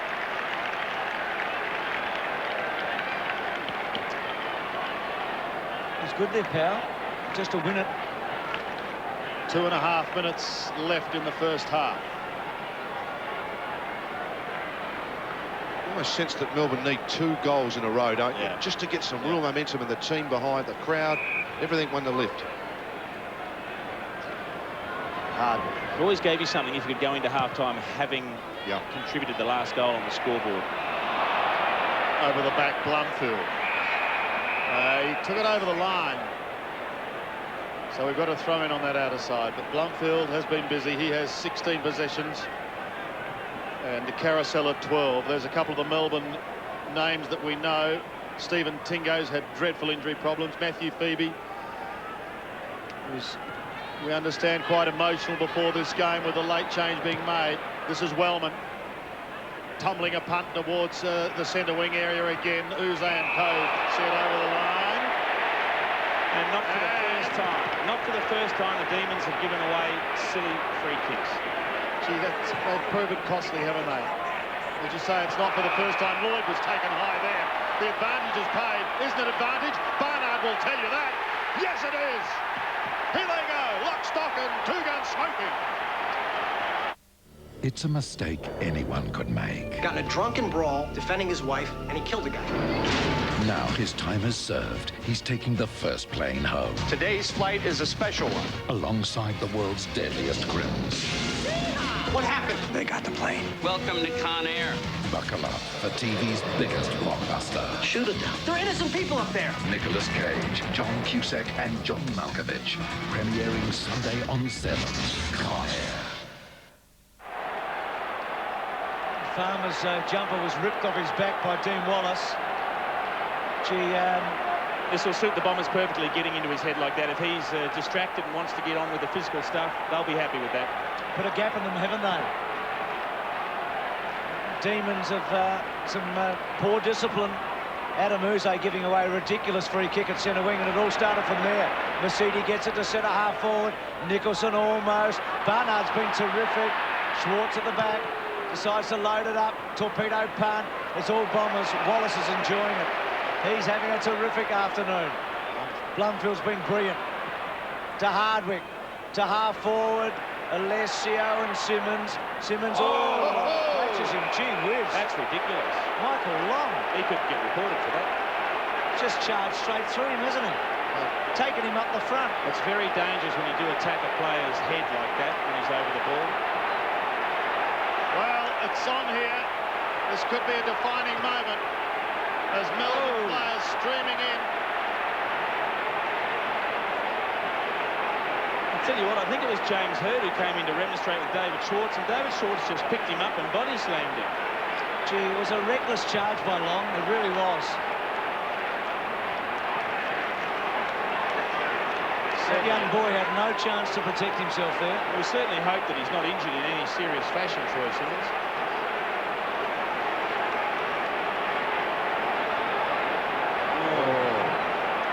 That's really ordinary.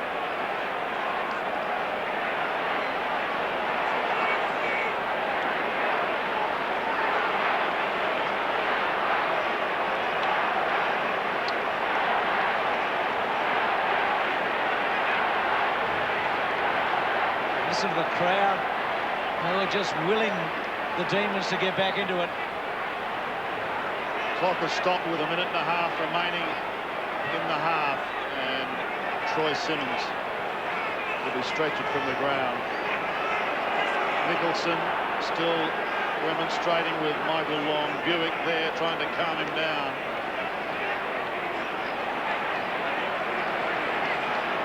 Yeah, the youngster just didn't sense him coming. You know, sometimes in a game of footy you can just turn your body just to protect yourself, and unfortunately just did not feel him at all.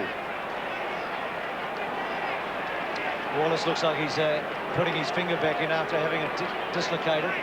Well, if you play long enough, Bruce, they do tend to pop out, so there's no problems there. You'll get a bit of tape on that eventually, and that won't have an effect on the game. Always fun when you put them back in, though. All the Bomber boys are grouping together. They're calling each other in. Looks like James Hird's just telling his players to focus on the ball. Don't get caught into any of this rough stuff. Concentrate on the ball. We're doing the right thing. We'll get the free kicks. He's led his team brilliantly, Hird, hasn't he? Tell you what, Justin Blumfield's playing some game. He's now leading possession winner on the ground with 17. So here's Troy Simmons. Just couldn't quite get out of the way. Good, he just... I mean, it's a terrible one. We hope that lad's all right. I mean, it was just one of those terrible things in footy. Came to the club from Box Hill last year in the pre-season. Played just 5 games last year, and he's really made his mark this year as the backup ruckman. So... The neck brace is obviously a precaution, but we hope it's only a concussion. I mean, at best, that would be the best we could hope for, I think. One of the things, Bruce, I've just been watching this, and Schwartz is not in the game. I mean, this may actually force Neil Danaher to throw caution to the wind like he did halfway through the year, put Neitz as a ruckman, put White up forward, because White's dominance in the centre has been stymied somewhat in this quarter. Well, Schwartz has drifted down to the half-back line to try and get himself in the game and maybe try and take a bit of pressure off their defence, Malcolm, but that's probably not the right way to assert yourself in a situation like that, no, is it? But I have seen him play well with kick behind the game and set up the play. Well, there's 1:30 basically remaining, a little bit less, so Can the Demons strike a blow late here? Just one goal would help their cause, because the Bombers are 40 points in front. And this young 22-year-old ruckman, it's a long way to bring him off the ground from one side to the other. They're reassessing it here, I think, as we look at Kevin Sheedy and Mark Harvey. The trainers are just having another look at Troy, and they're going to go again here. Brad Green, by the way, didn't come back, did he, Dipper, from quarter time? He's still in the rooms there, Bruce, so obviously the bench is down to 2 now. They lost Cameron Bruce before the match. Did you get any word there, Dipper, on was the lad conscious, or think they're going to be okay? We don't know that as yet, Malcolm. We'll let you know as soon as we can find out. So up the race, Simmons goes. And the game's about to restart. And the Demons need some magic in this last minute. The kick to half forward and Wallace, or to centre wing, and Wallace has got it. He's having a very good game, Dean Wallace. Everything is with the Bombers at the moment, isn't it? They've got the fit men, they've got the score on the board, they've got the momentum, they're in form, and they've got the pedigree behind them. The favourites look good things. A floater by Wallace, over the back, Schwartz comes wide. Funny old kick, he may find Powell, he searched for it. Hurd hasn't put a foot wrong. Still Hurd finds his target to Wellman. Wellman at centre wing, goes to half forward. Long, cleverly done, taps it down. Searching handball by Mercury. Come back to Long. Back to Long. Malcolm, just to answer your question there about the young boy, he is conscious, that's the good news, and obviously he can go straight up into the rooms. Thanks, Dipper. Well, see, you'd think he's out of range from there, Michael Long, from outside 50. Barnes is by himself in the middle. Normally goes short in this situation. There is a lot of traffic in the 50 metre zone, though. He's looking, he's deciding to go for goal. And it's a behind. So a couple of points to Michael Long. In fact, he's kicked 3 behinds, Michael Long. 10-16 to 5-5. I reckon that's got to be the record now, Bruce. I can't remember anyone kicking 16 points and a half of footy in the first half of the grand final. And the Demons haven't looked very good coming out of it either, have they? From the back. And Michael Long coming across here, rallying his troops.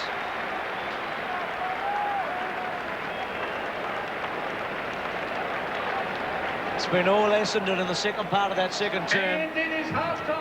James Hurd talking to Darren Goldsmith about the incident. Goldsmith was the closest umpire. Not sure if Long got reported or not. I don't think so. It's hard to tell. But Dipper may find out.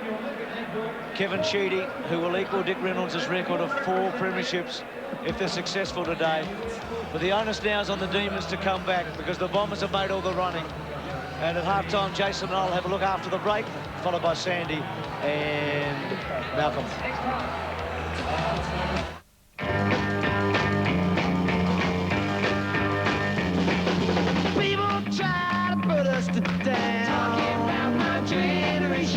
Just because we get around. Talking about my generation. Things they do look awful. Talking about my generation. I hope I die before I get old. Talking about my generation. This is my generation, baby. Why don't you all fade away? Don't try to dig what we all say. I'm not trying to cause a big sensation. I'm just talking about my generation. My generation. Look at my generation, baby.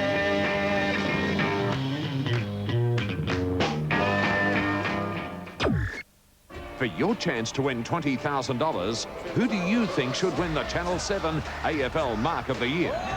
Vote now for the mark you think is the best. The mark that receives the most votes will be awarded the Mark of the Year. Call 1902 555 777. Lines close at the end of three-quarter time in the grand final. Mark A, Tony Modra. Mark B, Dustin Fletcher. Mark C, Stephen Coops. Mark D, Jeff Farmer. Mark E, Matthew Robran. Good luck. What sort of person are you in the morning? One that's easily irritated? Well now, new Nivea for Men aftershave balm soothes and moisturises your skin after every shave. New Nivea for Men aftershave balm for men who dare to care.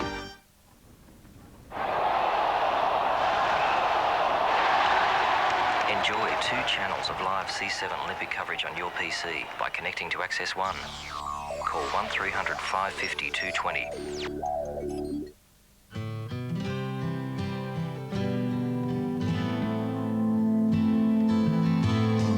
The Nissan Maxima now comes with more power, more room, more luxury. And from the 1st of July, it's even more affordable. Maxima from just $35,685. Now at your Nissan dealer. Just wait till you drive it.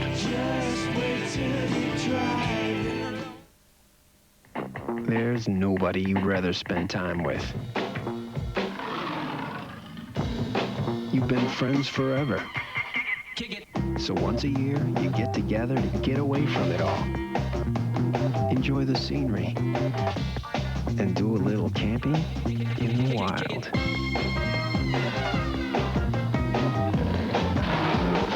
Jim Beam, real friends, real bourbon, since 1795. He's fallen for her, proposed to her, moved in with her. So who is he? I'm getting married, mate. It's not just another man. It's another fiancé. He says you guys have been writing to each other. If someone is lying, Who is he? Jack is praying it's not her. Who is she? Why did he think I was married? I told him it was crazy. Strap yourself in for a special 2-hour Blue Healers. What if she's in love with him? Wednesday, 8:30 on 7. Gee, Dean Wallace has had a big first half. He's a unique footballer, isn't he? And he really has made his mark in this, his second grand final. He played in that premiership team in '93. Geez, all been the Bombers, 26 scoring shots to 10. They lead by 41 points. Carousel has been terrific. Barnard came on, had an instant impact, and Powell got those 2 early goals for the Demons. But it's been a bit one-way traffic, to be truthful, Jason, and if you're a Bomber supporter, you would be pretty happy. Blake Carousel has been outstanding in a team of outstanding players. He has been in great form. 3 first-half goals. His ability to find space, run forward, and just latch on to the final pass, which frees up the player, is unbelievable. And he actually spent time on the bench in the second quarter. That's how well they're going. James Hird, he's just shooting that ball into Mercury, who delivers the handball for his 3rd goal, a banana. And they have so many players that are playing good football, it's hard to see them stopped at this moment. Should be further in front, probably 4 or 5 goals further in front. They've had so many chances, and they've missed a few, haven't they? Well, they have, and some ones that you would think are regulation. They've actually kicked 16 points in the first half. There's a set shot that's been missed.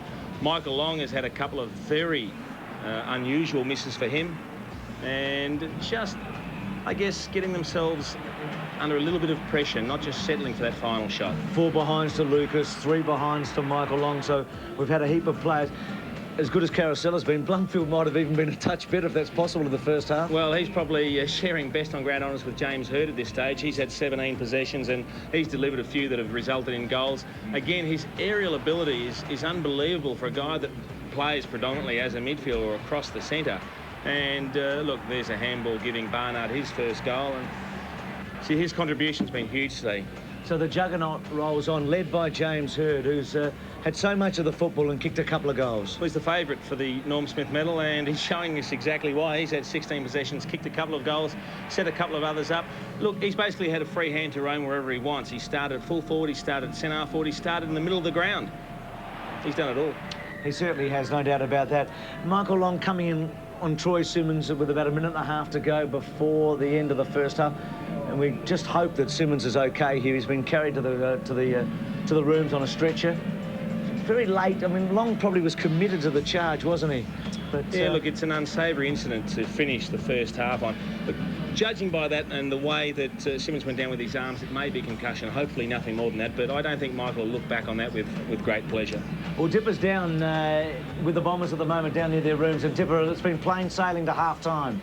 Yeah, it certainly has there, Bruce, and the news is that Michael has been reported, and one assumes he's for charging after that incident. And Kevin Sheedy waited for his plays to come on, and on the boundary line, and just had a few words to Michael Long and just pushed him along the boundary line there. And at the moment, they've got no injuries, and Gary Moorcroft hasn't seen any time as yet, but the Bombers at the moment are going all okay. Thanks for that, Dipper. Good on you, mate. Dipper down there with the Bombers are going really well. Just a reminder that put your votes in for the Mark of the Year. You've got until three-quarter time. We'll be announcing the winner at the end of this match. Sandy will be back with Malcolm to have a look at the Demons after this break. But at the moment, it's the Bombers by 41 points. This news update brought to you by Colonial. Your home, your loan, your way. Good afternoon from Peter Mitchell. Making news tonight, comprehensive coverage of Grand Final Day from early morning right through to all the post-match euphoria. Also, emotions run high as Australia's oldest living Olympian opens Sydney's Athletes Village. An industrial dispute threatens delivery of the Age newspaper, and more Australian success at the US Open. Please join us for details at 6. Welcome to Digital One, the leader in digital audio entertainment. Breaking news and sport, original radio serials, exciting new music. On your computer and mobile phone, Digital One. Listen to the hottest new talent on Radio Raw and experience Radio Rock, Radio Cool, Radio Reggae, Radio Groove, Radio Vegas, Radio BPM, Radio Havana. Unique compilation CDs in store and online. Digital One. A digital revolution. Get so much more. Spring into Toyota and you'll get so much more value, including a new 1.3-litre 3-door manual Toyota Echo with power steering from just $13,990. Or a Prado GXL with Kimberley Extras pack from $45,990 drive away. That's $3,600 in extras free. Spring into your Victorian Metro Toyota dealer now. Victoria, the home of Toyota.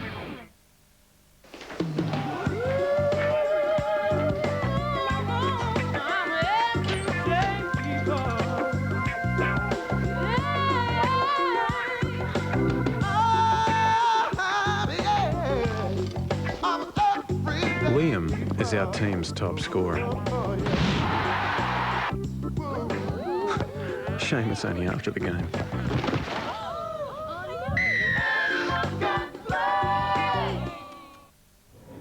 Tough day out there, Whitey? Yeah, the boys are pretty dirty. Because of the way you played? No, because we're not taking showers at the moment. There's a drought on, you know. And you're looking forward to the finals? I know, the boys are really starting to stink. Thanks very much, Jeff. Cheers, Wizzy.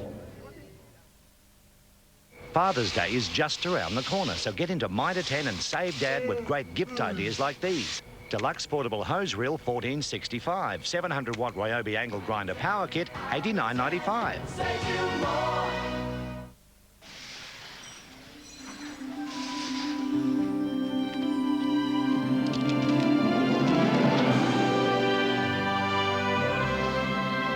Getting off to the right start is everything. Well, that looks practical and yet attractive. This one, or this one? Yeah, good, surprisingly warm. Gorgeous. Is it up, or is it down? Down. Get off it. You see, you're paying for the label. Yeah. Which one? But which one? Doesn't matter. What's the matter with you? You got a Mars there? What are you celebrating? Last day undercover. Any excuse for celebrations. Men. Our technology goes to China and back before you can blink an eye. It's like totally breakthrough. But haven't two kids in Sweden already invented virtual freeze tag? I'm getting that rash again. Freak. Wouldn't it be smarter to go to hotjobs.com.au and talk directly to a gnarly company on the verge of a public float? Yeah, float it, float it. Now you've got it. And did I mention I have jobs at over 7,000 companies in Australia and overseas at my fingertip? Hotjobs.com.au. Float it. Mate, decaf. Float it. Annoying quibbles. Other small cars have them, but not the Daihatsu Sirian. Its features just blow them away. From $12,990 drive away. Daihatsu Sirian, the small car with no quibbles. Daihatsu, Japan's big small car company. One of the few highlights for David Neitz in that quarter, the elation on his face after he kicks a goal, but 41 points is the margin at half-time. A sobering thought indeed, but let's remember that 5 times this season Melbourne has been trailing at half-time and have been able to turn it around. One of the players on one of those occasions that did turn it around was Jeff Farmer, but he has been relatively well held so far in this game. Powell has been perhaps one of their better possession winners with 14, Ragoni with 15, but it's a very different story to that of the Essendon Football Club. Danny Corcoran used to be with the red and black. He's now with the red and blue. Here he is with Hutto. Thanks, Sandy. Well, Danny, obviously pretty disappointing situation at half-time. What's the approach of Neil on the boys? Yeah, he just said to keep playing attacking footy, you know, keep trying to win the footy and keep running whatever you do. You know, they've got to experience this team of ours, and you know, he's just asked them to keep giving an honest effort. They've turned games around before, and you know, from big scores, so that's what he'd like to see. That's going to be the whole theme. What was the feedback from the players about, I guess, what's gone wrong so far? Oh yeah, just probably bombing the ball in a little bit, and we've been beaten at the drop of the ball, so they'll probably just rearrange that a little bit this quarter and go from there. With the incident with Long, maybe fire the team up a bit, and I guess importantly too, how is Troy Simmons? Well, yeah, he's still very sore. Yeah, we certainly hope they'll respond in this quarter. And you touched on it, but they have been able to make good comebacks throughout the year, so that must give them some confidence. Yeah, I'm sure their confidence in their legs, if they can just get a few goals quickly, and hopefully we can get a sniff from there. Thanks, Danny. Okay, thanks, fellas. Yes, they're going to need a very, very big second half if they are going to come back. He mentioned bombing. I really think they've gone a bit overboard on it. I agree with him there. When they've gone into the forward line, they've generally tried to kick it long, rather than just occasionally to break the game up with a chip kick. Stephen Powell was very effective early on, kicked a couple of goals, and well, he was the one that really fired them up. He was. He's part of that midfield group, and look, he's kicked a couple of goals, we know, and it's on his wrong side there. It's a natural left footer, of course. Look, he's worked hard. I think that, I mean, that's all they can do now is actually just put your head down. Who knows if you get the first or second goal? It could turn around. Essendon are playing very well, but Melbourne aren't playing to their maximum. That's the disappointment. How have you assessed David Schwartz's first half? No, I've decided, put him on the ball, just let him play, kick behind the game. He is a smart player, so he can set up the game, particularly now with Simmons injured. Put White up forward who can take a mark, and it might just change the rhythm of the game. You said to me at the start of this telecast this afternoon that you felt if there was one player that held the key as far as Melbourne was concerned, it was Jeff White. Yeah, look, he started off brilliantly and they really were matching it, and there he is at that centre bounce, and look at that fantastic tap down to Powell. Once again, the push forward. That's where he's been very good. He just hasn't got as much ball around the middle. I'd love to know why he came off in that first quarter. I wonder if he got new instructions to change something, or whether in fact he got a bit of a knock on the leg. Well, I'm sure that Neil Danaher will be going to town on the boys at the moment at half-time. 41 points is the margin. A reminder, of course, less than 2 weeks away is the Olympic Games, and 7 Sport is proud to bring you the most comprehensive coverage possible. I hope you'll be with us for that. Here is what you'll see on a typical day, starting at 6 in the morning with Jonah Griggs and Andrew Daddo. Will set the scene with the Olympic sunrise, and then, of course, as you can see by that graphic, it is non-stop action until 5 o'clock when Kylie Gillies will host a 1-hour recap of the day's highlights. Following news and today tonight, Olympic sport will continue up to 11 o'clock when suddenly it all changes. We let them loose. Roy and HG will take a later look at the day's events, and if that's not enough Olympic overnight, we'll keep the sport coming. It promises to be a sensational Olympic Games, and you'll see it all right here on 7. The Melbourne boys are hoping to regroup. They're down by 41 points at half-time. Essendon looking the red-hot favourites. This huge crowd, many of them hoping that the Demons can come back. Father's Day is just around the corner, so get into Mitre 10 and save Dad with great gift ideas like these. Stanley 13-piece screwdriver set, $27.45. 1300-watt NRG circular saw, $79. We've all heard the horror stories about security breaches on the internet. Turn your IT system into a fortress with Compact's Internet Security Services.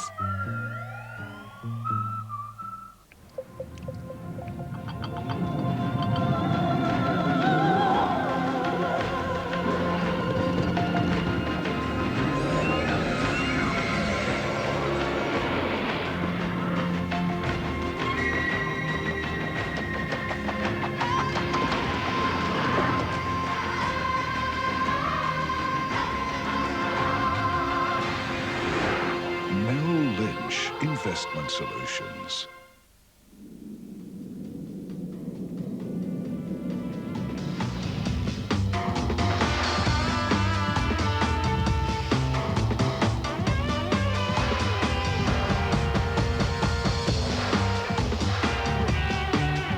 celebrating the 75th anniversary limited edition Futura. The most value-packed Falcon in 75 years. Chip Legrand is no Steve Monaghetti. But when told he'd be covering the Sydney 2000 Olympic Games marathon for the Australian, he thought he'd better run it. And he did, breaking through the pain barrier to win a Sydney Marathon medal. That's the commitment that got Chip onto the Australian Olympic team with Ian Thorpe, Shane Gould, Debbie Flintoff-King and our leading sports writers. When the Games begin, there'll be more to the story in the Australian. Is it possible to drive a car and still have a clean environment? To refine a cleaner petrol? Can solar power become mainstream? Could business go further and be a force for good? Can 100,000 people in 100 countries come together to build a new brand of progress for the world? We think so. And now, BP, Amoco, Arco and Castrol get together to try. Beyond Petroleum. BP. G'day. I don't have a kangaroo for a pet. I don't wrestle with crocodiles. And I don't wear a cork hat. I fight wars, but never start wars.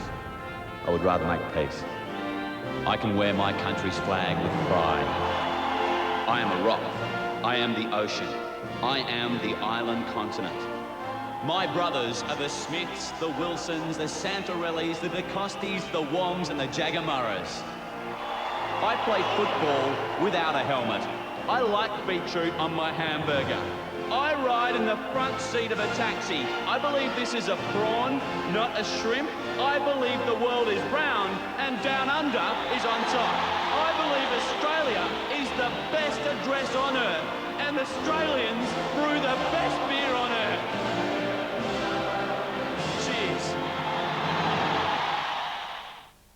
In the time it takes to boil a kettle, your entire house could be gone.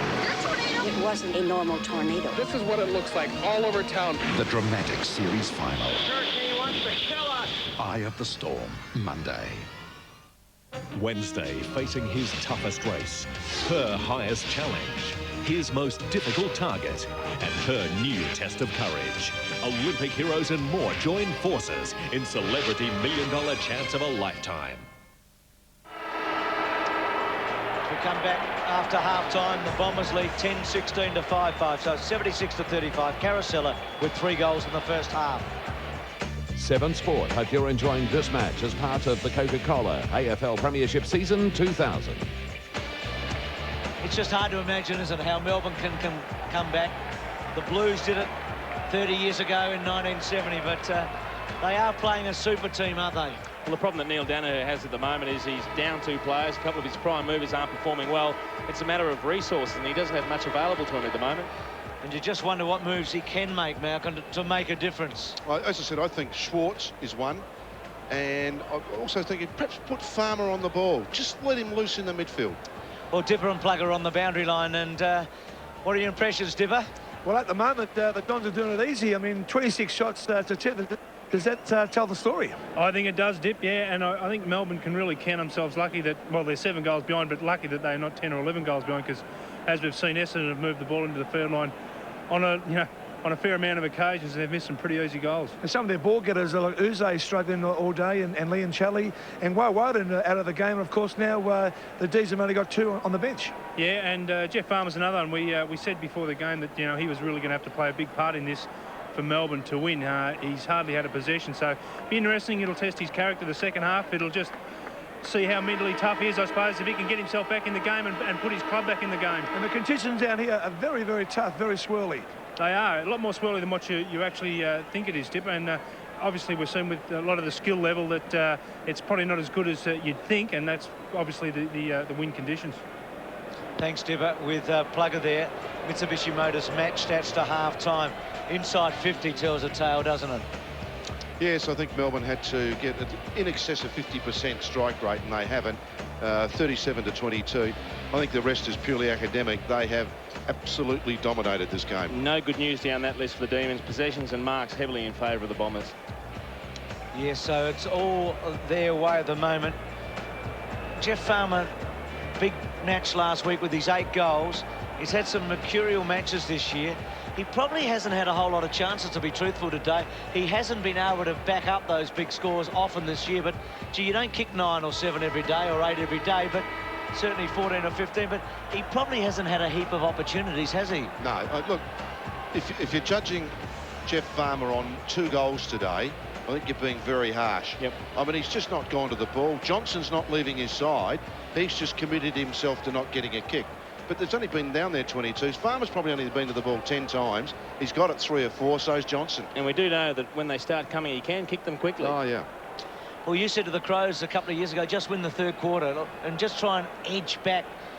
They're a fair way down at 41 points, but you've got to take small steps before you can take that giant one, I think. They could just win this 3rd term and take maybe 10 or 15 points off. Brad Green has got the shoulder all strapped up. Won't be used unless it's absolutely necessary. He's on the right there. So the second half about to start. The favourites are 41 points in front. There's the Bomber bench with Buick and Lucas. What can the Demons do here to stop the onslaught? They need a very positive start. White jumps hard and gets over the top. Powell has been pretty good. Barnes got a hand on it. The Demons need some clean possession. Leoncelli down low, searching handball. Woden, a left footer, hooks it back. 2-4 forward. Neats has a chance. Got him. Touched off the boot. Touched off the boot. It's play on. Farmer got a high tackle, free kick. He soaked it, Farmer. He did well. The umpire was a long way away. Once again, they've got the ball out the middle, so they're a bit of a chance. It's when they don't get the ball out the middle and they've got to really go man on man around the ground. It just hasn't worked for them. It's almost how the game started. Yeah. The first big jump to Jeff White, the good tap, the ball going forward. You can just see that was touched off the boot, and in the end, he was probably lucky to get it. He did play like he was looking for an Oscar, didn't he? Well, you don't need me to tell you that he has to kick it. They've got to kick all of them, don't they, as they go forward. Can't miss any of them. Farmer from 45 metres. He's got it. He's kicked 2. Remember against Collingwood when he kicked 9 goals after half-time? It's different opposition, I know, but that's the best start possible. Neats takes the mark.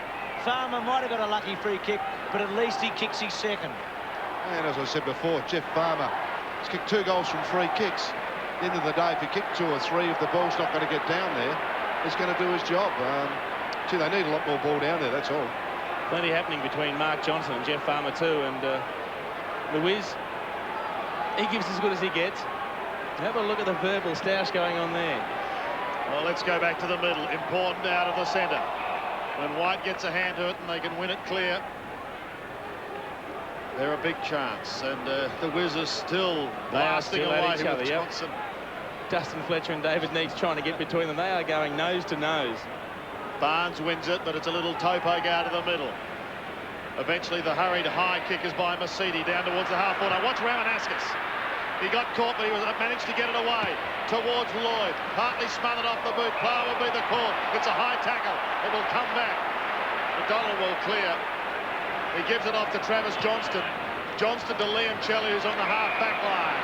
Now Melbourne away. Up towards centre wing and Daniel Ward. Ward's got White going with him, but he ignores him. Gets around Blumfield, who was dominant in the first half.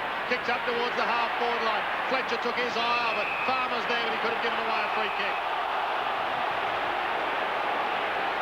He did give away a free kick. The Bombers steady through Mercury. Wide to Masidi on half-back. Hurd breaks from the centre and stretches to the wing. He ignores Wallace and goes more directly down there. Oh, sensational mark by Lloyd. A one-hander. Shades of his teammate Adam Ramanauskas not so long ago. Lloyd in towards the 50. The sun causing a few problems. Wide to Solomon. The hand pass was good from Caracella. Great centering kick. That's a beauty. Barnes dropped another one in the forward line. Long, beautifully done. Blumfield gives it back. Johnson, Alessio, surely a goal. The Bombers answer. Last month, as Miss Lucy Dawson returned home from work, her boyfriend Ross finally popped the question. Luckily, Lucy was insured with Amy, who, unlike most insurance companies, believe if you've held a rating 1 for the last 3 years, you deserve to keep it for life, which all goes to prove.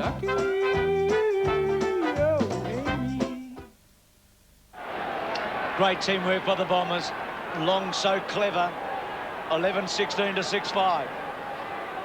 Barnes and White clearly. Mercedes read it in the right place. Jason Johnson kicks to half forward. Barnard chasing hard against Phoebe. Ingerson got back. Uses Rigoni. Had a lot of possessions in the first half. A few of them wasted. That's up and under. White courageously. Robertson belts it forward. Hardwick and Fletcher. Fletcher's got plenty of time. Sweeps the handball wide. Hurd's got a paddock. Played a brilliant game. Wobbly old kick. Oh, McCurry's hands were so strong. Saw the chance to play on McCurry, but then held up. Long leads for him in the pocket. McCurry kicks it to him. Got him. Comes to set half forward. Good kick to Blumfield and Barnard.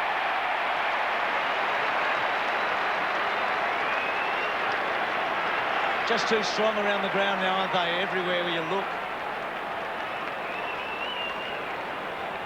Yeah, that's why I think the Demons have got to do something different. I don't think you can keep going through the same motions. I mean, they're going to be where they started at half-time or further behind. Just try something. I mean, it might not be their day. It might be something for the Danaher can build on for next season. Barnard's mum, Anne, he asked her to come over to watch him in the grand final. She said she'd be too nervous. She's back in Bunbury watching right now.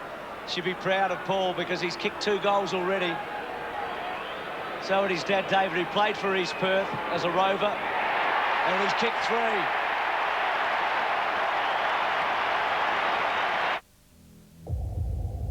I'm gonna show you how great I am. Let me tell you something. I'm gonna float like a butterfly and sting like a bee. George can't hit what his hands can't see. Now you see me, now you don't. He think he will, but I know he won't. I'll prove to the world that I'm still the fastest, the prettiest, the most classiest, the most scientific, the greatest of all time.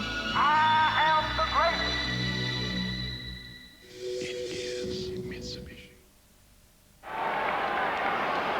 The Bombers on the verge of turning last year's tragedy into triumph. Uze trying to get something going. Farmer and co. They've got a lift. Wellman wide from half-back towards centre wing. The Bomber machine through Johnson. Drifted towards Hurd. Gets rid of his opponent, but then gets claimed by Gergich. Could have thrown it out. Gives it off to Lloyd. Lloyd's left-footed down towards Michael Long. Almost taken high. Cleverly done by Heffernan around the body. Got a call, but no one there. Long gave away some height. Phoebe, Solomon. Solomon goes. He held it for a long time. He gave it to Blumfield, and Blumfield kicks a goal. My accident need never have happened. If there'd have been a scaffold, if only they'd had handrails and just finish it off, just finish off the job. You know? I just went where I was told to go and did what I was told to do. If only and just are sometimes the biggest, most regretted words you could ever hear. Well, he sat with Kevin Sheedy 7 years ago, Neil Danaher. He'd be scratching his head now. They need a miracle to get back into it in any way, shape or form, because the Bombers are playing great footy here, and they are a great team. Leoncelli to Uze, who's had a dirty day. Goes to full forward. Johnson, good mark. That's brilliant. They're having a real personal battle, these two, aren't they? There's no love lost, but Mark Johnson took a superb mark. Here he is. Short to Jason Johnson. The Wizards got him. Holding the ball. Oh. Well, Jason Johnson just picks himself up. Phoebe down to Johnston. Good tackle on Johnston. Now, he didn't dispose of the ball correctly. Why would that not be paid a free kick? He doesn't handball or kick it. That's been holding the ball all year. Yes. No question. whether you agree with the rule or not, it's been holding the ball all year. Play goes on from centre wing. Tap wide. And little toe poke towards the line by Masidi. Bruce. Sees it over. Haven't seen it played a lot later in the year. The umpires actually put the whistle away on it a fair bit. And quite frankly, the umpire wasn't sure whether the ball touched his boot. Went very close to his boot as it spilled out. Barnes. What are you looking at, Jason? Don't you agree with that? Hey? And white play goes on, we Malcolm. asked for consistency, Malcolm. Uze towards right half forward, ricochets away from the boot towards Powell. He loses it. Kept in play by Robertson. He eludes one, he eludes two. Gives it off to Woden, 60 metres from home. Big kick. Here they go again towards Farmer and Johnson. Super mark. That is the super mark. He looked the least likely of the four to actually be in position to mark that. Johnson and Farmer were pushing and shoving at the back of the pack, and you had the back-pedalling Fletcher and Neitz, and he just imposed his body on the contest. He just leans back into the middle of all the traffic, takes them all with him, and takes a very strong one-grab mark in front. So the skipper gets a chance to kick his second.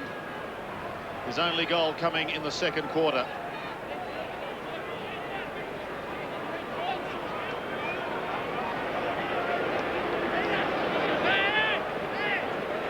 "25 metres out.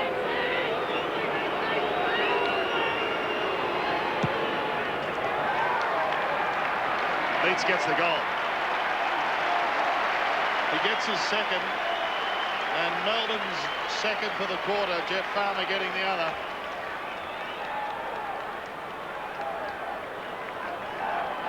Well, they're working overtime to get their goals, the Demons. What they have to do is string two or three together. I mean, they can't undo all this hard work by letting the Bombers go straight back down the other end and kick an easy goal. You can just see that is a super mark from David Neitz. Hasn't played badly, Neitz, has he? I mean, he's caused trouble. I mean, Fletcher's looked a little bit... He's had 4 shots for goal. Struggling a few times just to get hold of him, yep.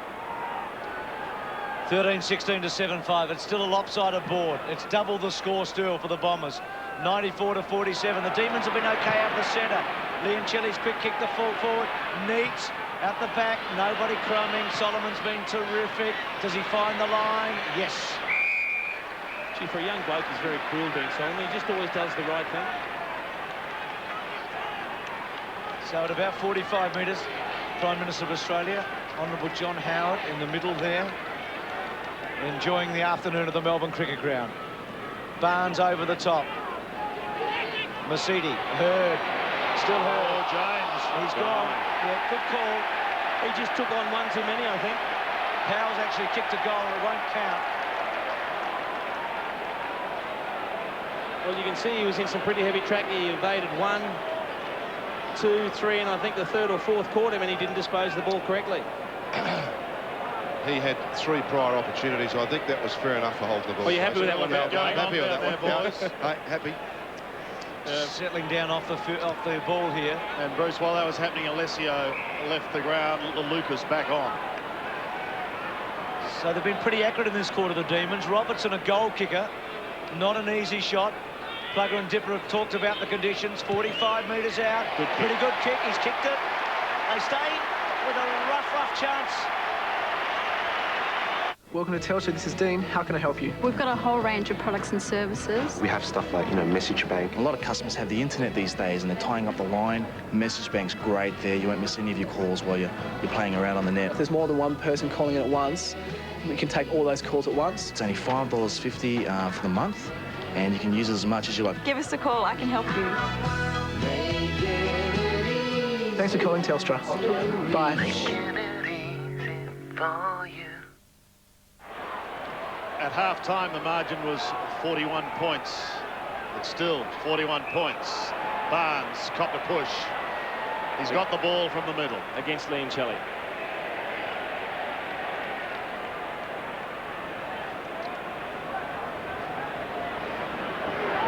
Anything Melbourne has done, Essendon has been able to immediately answer. Will that be the case this time, or can Melbourne get some sort of a run going?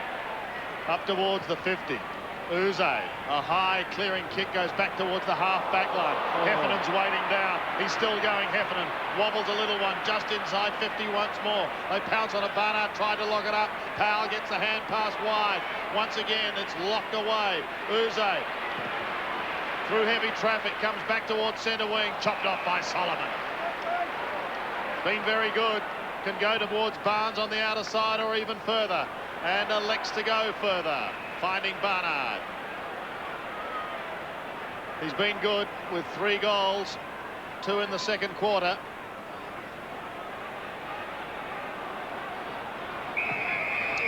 Goes long, and there's a 3 downfield. It's going the way of Essendon. Darren Goldspeak was the umpire who spotted it. And here it is. Some jumper holding going on by Peter Walsh, but it doesn't look much, but that's one of the reasons why the third umpire was brought in, to see that sort of infraction happening. Here's what lies ahead for Michael Long. 41 metres. Has not kicked well, Michael Long, today. 3 points to his name at this stage.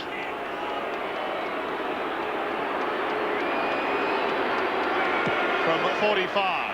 That's a better looking kick. That's a beauty. Returning from a meeting to find her brand new Barina in a bit of a bind, Jenny Scott reluctantly accepted assistance from a passing Samaritan. Fortunately, Jenny was insured with Amy and could take advantage of our new car replacement benefit.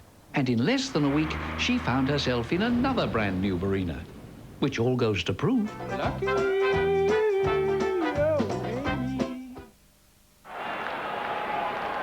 The Demon dugout, there's not much there, is there?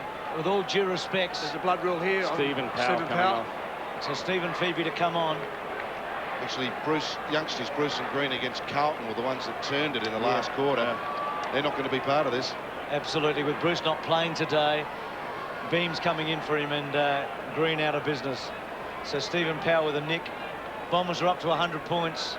Only once this year as a team kicked 100 points against them, and that was right on the knocker.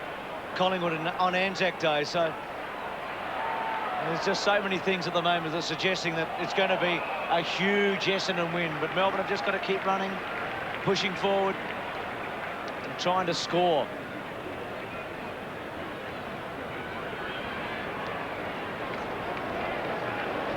So many players around the ball. White gets a hand, it lays it down to Travis Johnson.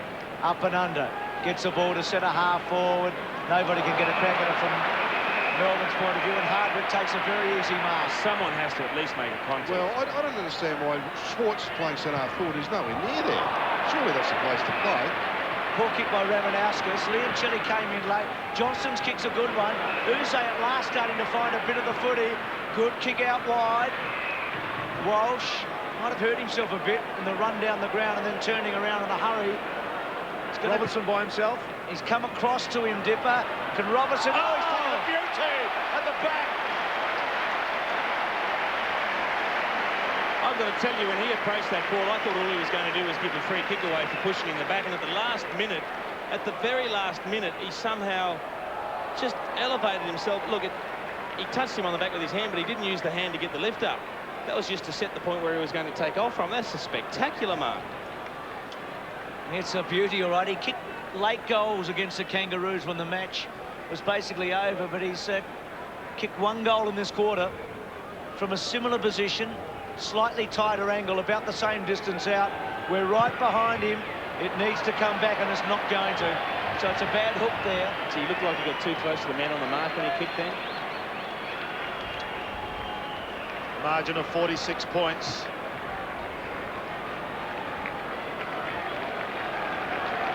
That's just a great, honest jump, isn't it? That's just natural spring. He's not a tall lad either, is he? Young man from Burnie, showing us his aerial work. Johnson. The Bombers clear once again. Johnson, Hardwick and Co. all season. They've been so miserly. Barnes has beat for him this time. Schwartz is screaming for it in the middle, and he's got it now. Maybe they can set something up here, but they've got to put multiple goals on the board. Solomon almost pulled down a one-hander. Robertson looks for the free kick, and he's going to get it. Sandy, just while you're calling that piece of play, Alistair Nicholson's just walked around the boundary line, and he's going to sit in the dugout. So that's terrific news for all Demon supporters. Troy Simmons, yeah. Troy Simmons. Sorry. Troy Simmons, that is good news. After copping a very heavy knock earlier in the game. Great to see him back. Now here's Robertson. Touched off the boot. Wobbly old punt kick. And again they're going to clear it. But he come back towards Blumfield. He smashes towards it in opposition to Robertson. Gives it away to Fletcher. He pokes it up towards centre wing. Barnard used the body. Gave a little bit of a nudge and it didn't go unnoticed. Collins on centre wing. Melbourne will run all day. Don't worry about that. They're the fittest side in the competition. But they're playing the best side in the competition. In towards half forward. Strong mark taken by White. Directly in front, 65 out, Jeff White. Swartz by himself on the right-hand side here.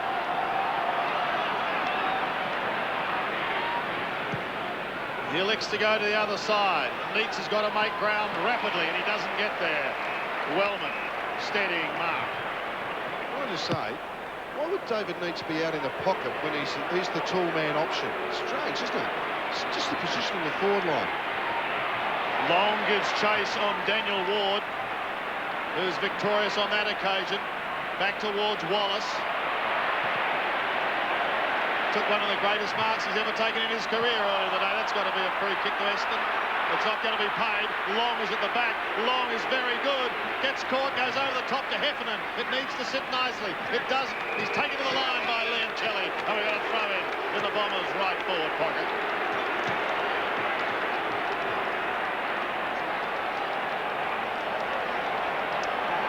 So the Demons inside 50 a couple more times than the Bombers in this term. But they haven't been able to do anything on the scoreboard.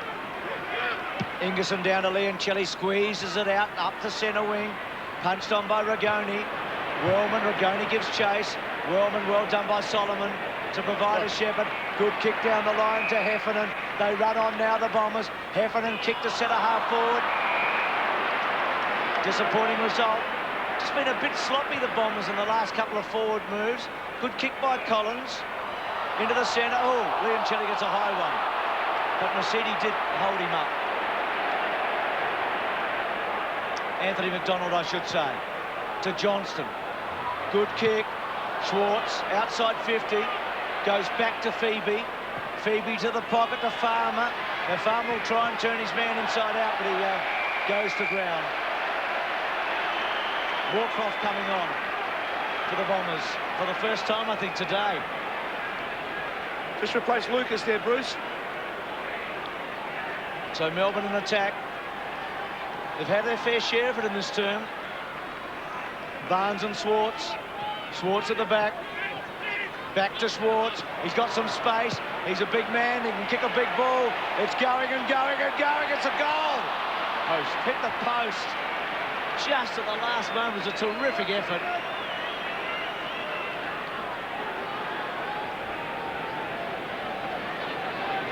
Just over 6 minutes remaining in the quarter. Fletcher towards Barnes and Co. on half-back. Robertson, Barnes at the back. Little toe poke. Hurd almost gets to the front. Blumfield was already there. Gives it away quickly to Mercury. Drifted beautifully in towards the centre. Here's a chance now for Caracella. Blake Caracella from 55. Goes for home. Goes towards Long. Can't take the mark, but he's quick to bounce up again. Grabs his teammate, brings it to the ground. The door opens for Lloyd. Lloyd onto the right boot. A high one in towards the pocket. Barnard won't get there in time. And it's over the line and on the ball. Interesting just watching Barnard and Wellman in that piece of play before. That they were the two lads ended up at Essendon after Paul Salmon, who's now retired, and Darren Jarman. Was a terrific swap all round, all that, wasn't it? I think everyone's benefited. Rigoni may pay a hefty price here. Drop what he should have taken. Wellman's hand pass. Well, they've got the numbers, so it doesn't really matter. Here's Heffernan from 45 metres. Chris Heffernan goes for goal. And it's one behind. Blumfield trying to calm the umpire just for a moment, but it was still in play. Johnston again. Goes wide. He's spotted his target. To Ingerson, he's outside the defensive 50. The kick to Nicholson, well weighted. He's dropped the mark. Probably should have taken it. Uze having a busier quarter. Gets around to his favoured left. The kick to half forward. Robertson's been a good competitor here with Solomon this term. He's 50 out and then loads it up. Hooks it, coming back, just misses. He and Solomon, I was trying to spit it out. They've had a pretty good duel in this quarter. Solomon, great first half. Robertson is matching him physically in this turn. But still, it's the Bombers by a very big margin. Fletcher takes the kick out. He goes to the outer side. Carosella is alone. Sneaks clear and stabs it up towards centre wing, and Barnard having plenty of the ball, and he's got Ramanauskas on the outer side.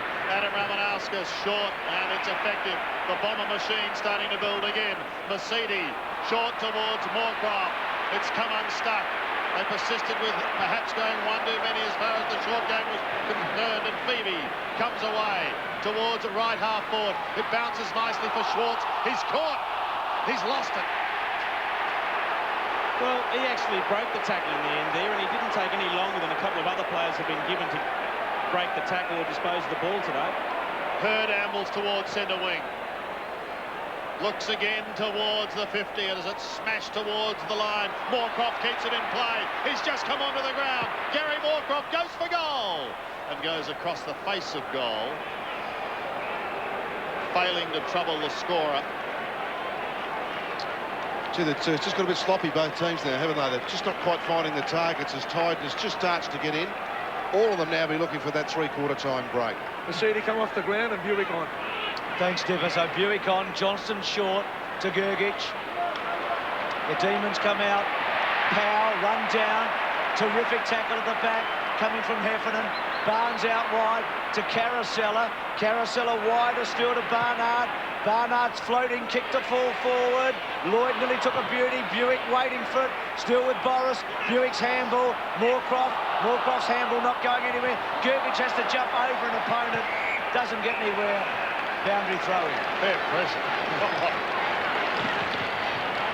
So 101 to 56. Just tried to hurdle the pack. That's actually a trip. Moorcroft did reach out with the hand.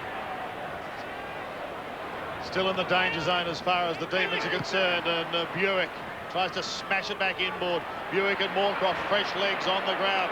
Carosella caught at the bottom of the pack and up by Hayden Kennedy. Will come in for a bounce. You have to say, Sandy, that 45 points in front. They've won the quarter, Melbourne, but they haven't gained anywhere. In fact, they're four behinds behind on scoreboard. It's not good when you see that graphic, is it? 3 minutes remaining in the quarter. 101 plays 56. Just inside the Bombers' 50. Now Barnes makes sure of it. Here's a goal for Buick. And he loves those. Now they're on fire. Now they're running. This won't take long. At Mitre 10, we understand that you want to give Dad something he'd really love for Father's Day. So when you come into our store, you'll save more than just money. How can I save you? There are hundreds of great gifts to choose from. How big's the Toby? Not that big. That big. It's pretty heavy. So come to Mitre 10 for your Father's Day gift and save Dad's day. Wake up, Dad. You are my champion, you know that? Gee, loves a goal, Buick, and he loved that one, didn't he? 15-17 to 8-8. White wins the tap. Started the game spectacularly. Woden's kick to half forward. Leoncelli underneath. Toe poke by Schwartz, who's been busy in this quarter. Look away handball by Solomon was clever. To McCurry playing up the ground. Well-weighted kick. Ramanauskas running onto it. Gee, he's got great orientation on a football field. His handball to Moorcroft at about 49 metres. Centering kick. Lloyd's a chance. Got him. Good mark. So he nearly got caught in two minds, Matthew Lloyd. It looked like he was thinking about going for the big sit. He had a little bit of a run-up. His opponent, Ingerson, was just a couple of metres under the ball, but in the end, he thought, no, I'll just hold his body there and take it, and it wasn't a clean one, but he held it. It's been a very interesting battle, that one. Ingerson hasn't lowered his colours. He's stuck to the task, but Matthew Lloyd's also sacrificed a bit of his game for the team playing today and has contributed in other areas as well. He's had enough of it to have kicked 5 or 6, hasn't he? But he hasn't been the main focus up forward. He's accepted that when Hurd's come forward, he's been the main focus, and he's done the team things all day, Matthew Lloyd. He's kicked a goal in each of the quarters up until now. Can he make it a third goal here in the third quarter? They like it.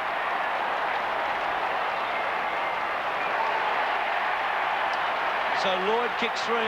That was about the spot he kicked his 100th goal a couple of weeks ago. And this great team is putting a space in the Demons now. Well, Bruce, I think that's one of the keys as we get closer to the end of this game, and it's hard to see Melbourne really doing anything from here. Is it going to be called the greatest team of all time? 21 wins during the season, 3 straight in the finals, 24 games of football won in a season. I think some people are going to start saying this is the best ever. And that is after they won the pre-season competition. Correct. It's Mark Harvey. Now, Jason, you're in one of those great teams. You've been superseded. His Rigoni as Jason ponders that. And come on, Jason, stick up for us, mate. Phoebe caught. Hurd gets clear, 55 metres out. James goes for the doctor. It's off the side of the boot, goes in towards the pocket. Lloyd is there, Long is there, picked up by Lloyd, gives a little ground. He wants Carosella, and he's got him 55 out. Waste no time. Blake Carosella drifting into the pocket. He wanted Michael Long, perhaps a touch ambitious. It was a very, very tight angle. And so it'll be Travis Johnston to take the hand pass and come from full back towards the half-back line and find Leoncelli. Up towards centre wing, close to siren time, as Melbourne go forward through Peter Walsh. Walsh really testing out David Neitz. It's wide. Fletcher keeps it in play. Cleverly done because the Bombers have got the numbers. Johnson goes back to Fletcher again. Little one towards Barnes, and he's got it. He's on half-back. This is a superb outfit, isn't it? Mercury just saying, let's cool it, let's steady down. We've got a fraction over a quarter of football to play. He backpedals to Barnes. The message has come out. Make sure you go along the boundary, boys. Don't kick it backwards. Perhaps a little too early for that sort of thing. Barnes on half-back.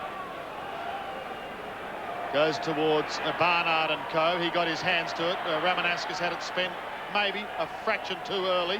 Uzo almost caught unawares by the Walsh hand pass. Collins on centre wing. Tucked close to the line.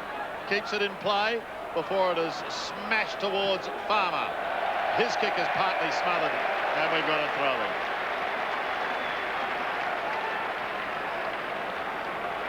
Sheedy and Harvey, the two men who've masterminded this Essendon season, already down on the sidelines. Siren imminent as Schwartz smashes it towards the 50. Bomber fans can sense there's 1 quarter to play, and then the floodgates will well and truly open. 1 quarter of football. It's been another big quarter for the Bombers at 3-quarter time. 16 goals, 17, 113. Melbourne, 8 goals, 8, 56. A short while ago, as Mr. Johnson gave his precious 4-wheel drive a well-earned wash, Joshua Johnson decided to help clean the interior. Although the Johnsons weren't hurt by the incident, Mr. Johnson's rating 1 was. So if you've held a rating 1 for the last 3 years and your insurance company wants to take it away, give us a call at Amy, because we'll give it back to you. The best thing about sailing is the sense of freedom. You're out there in the wind and the rain sometimes.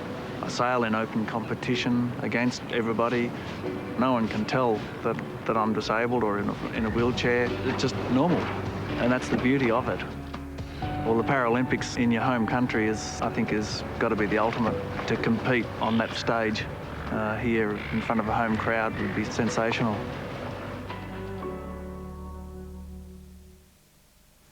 I used to do the books for my husband's carpentry business the hard way, using one of these. So we got cash book software from Quicken. It's so easy. I found a better use for this. Easier than a manual cash book.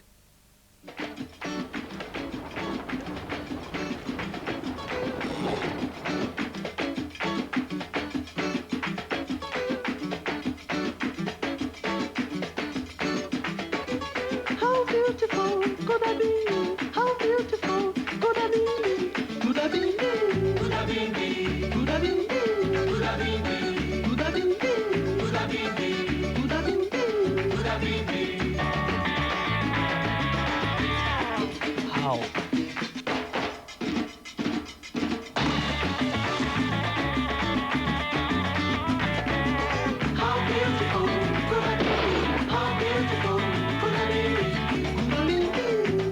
Sydney, Adidas will be involved in 26 out of the 28 sports. Who knows, maybe one day we'll be in all of them, including sailing.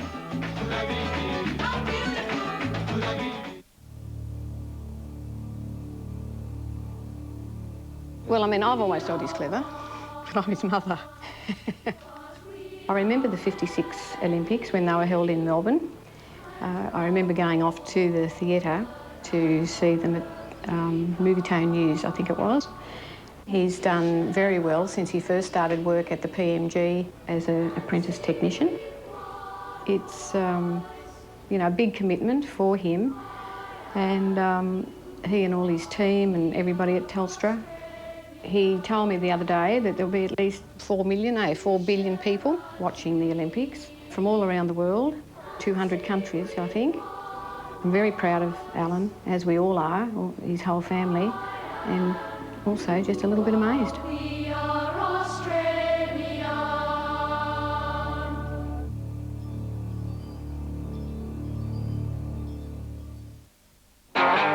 The same fuel economy as the smaller 2.2-litre Camry. Factory-backed LPG. New Magna 3.5-litre V6. One drive and you're hooked. It is Mitsubishi.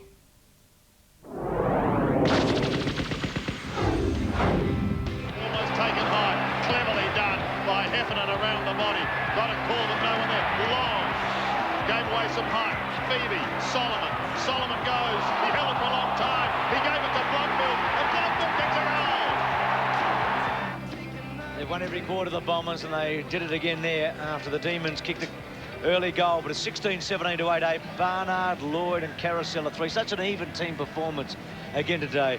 Neitz, Farmer and Powell, the goal scorers. Well, it's beyond Melbourne. It's 57 points. There's no question about that. And the Bombers will go marching on in this last term. I mean, from Neil Danaher's... I mean, Kevin Sheedy we look at now. I mean, he's lost 4 games by 1 point in finals, hasn't he? Yep. I mean, it's been a long 12 months, hasn't it? Yeah, 8 by less than 13. Yep. So he's tasted bitterness. I think it's a bit sweet at the moment for him. No doubt about that. And for Neil Danaher, his first grand final as a coach in his 3rd year. It's big problems for him. He's got to get something out of his players in this last quarter. They realise they can't win, and the natural tendency then is to drop off and a big blowout to occur. Now, it's verging on a blowout right now, but somehow he's got to get them to lift their performance and take something out of this game. Well, it's only their 2nd grand final in 36 years. He's had a crack at the players when he's got down there. Their last one was a record-losing margin of 96 points. They trail by 57 right now. They're in danger of threatening that. They are, and Neil has given them a real blast as he's gone down there, but they just haven't played well today, have they, the Demons? They haven't been allowed to play well. That's right. They haven't been allowed to play well by Essendon. They fully deserve everything that's coming their way. They have been, without doubt, the best team in the country. Talk so much about Essendon's great forward line, but their defence again today has kept the team to 8 goals in the first 3 quarters. Oh, look, I think they're the best tackling side I've seen. They really come at you hard and put you under pressure. And Malcolm, in answer to your statement about are they the best team, I think this is the best season we've seen from a team. I agree with you. I'm not saying they're the best team, but I think this is the best season we've ever seen from a team. Beautifully put, Jason. I agree with you. Yeah, well done, Jason. Some great stories out there.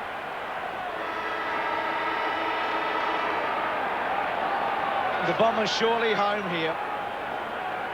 An insurmountable lead over the Demons. As we start the last quarter, Jeff White might have hurt himself there, going for the ball with Johnny Barnes.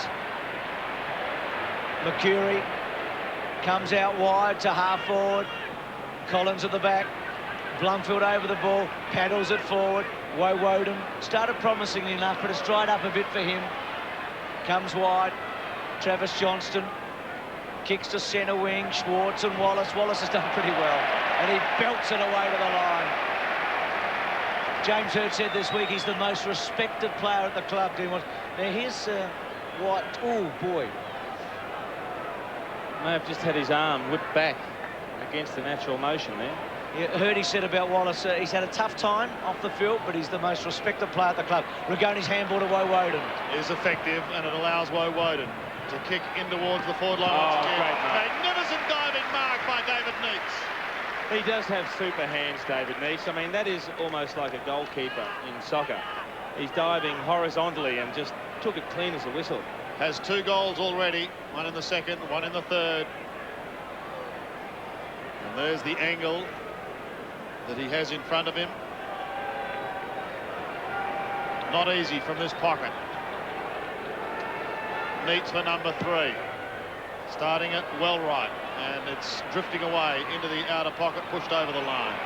A throw in the right forward pocket for Melbourne. Looks like Farmer's on the ball now there, boys.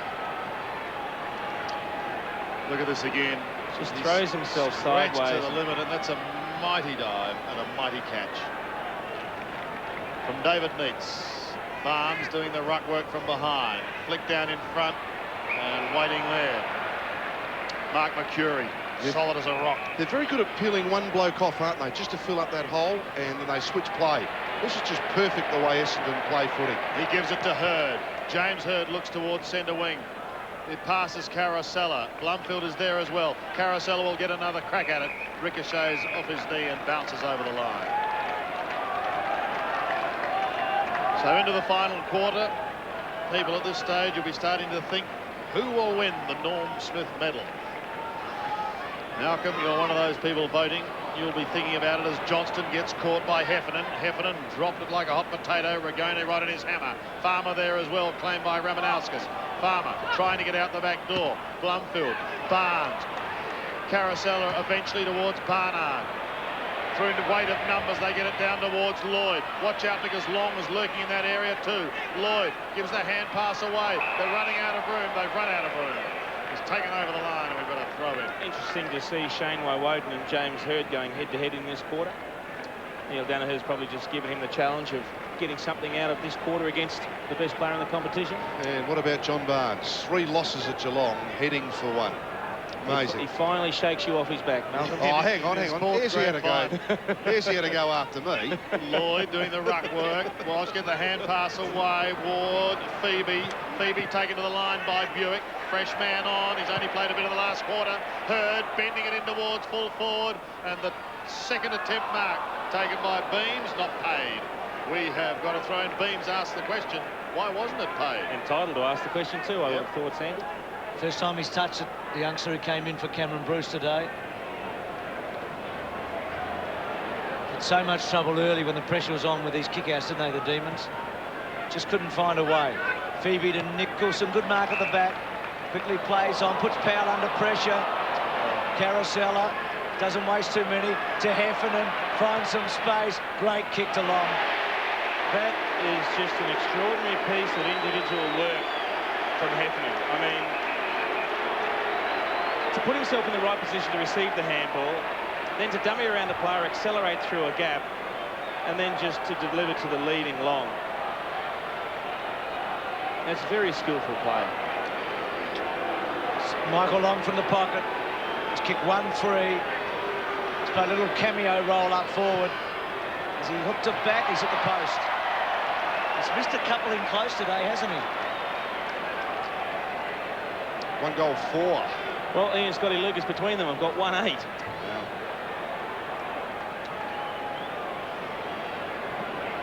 A number of players have brought this ball back into play for Melbourne. What the problem is, they've never had enough runners around their tall players. They've generally been one out. It's Phoebe this time. White's going to have to get his skates on to get Carosella. Johnston is caught. He almost lost it. The umpire thought about putting the whistle up to the lips and then decided against it. Farmer takes the mark. The kick is beautifully smothered by Wellman. Getting it away was McCurry. Now Barnes centering is good towards Barnard. Barnard can kick a goal. 49 metres out. He's enjoyed the goal today, and he's got another one. That's number 4. Welcome. EasySaver Plus is a package Telstra's just recently set up, and that actually would reduce local calls from 22 cents down to 18.7 cents. Any neighbourhood calls that you might have, they also are at 16.5 cents. Calls made from your home to a Telstra mobile, the most you'll pay there also is only $2.20, so it's fantastic. Call me and breathe. Welcome back.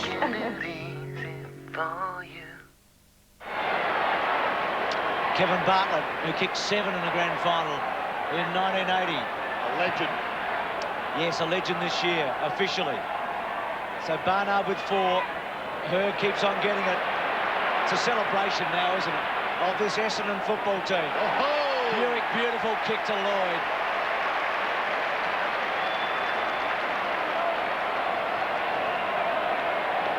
Every one of them are starting to get involved, aren't they? Matthew Lloyd may still have something to say about who's going to be the leading goal kicker today, but that's just a beautiful lead straight at the person delivering the ball.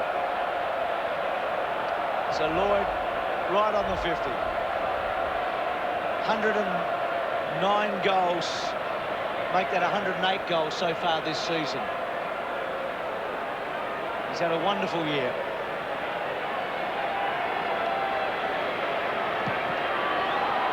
He's missed it.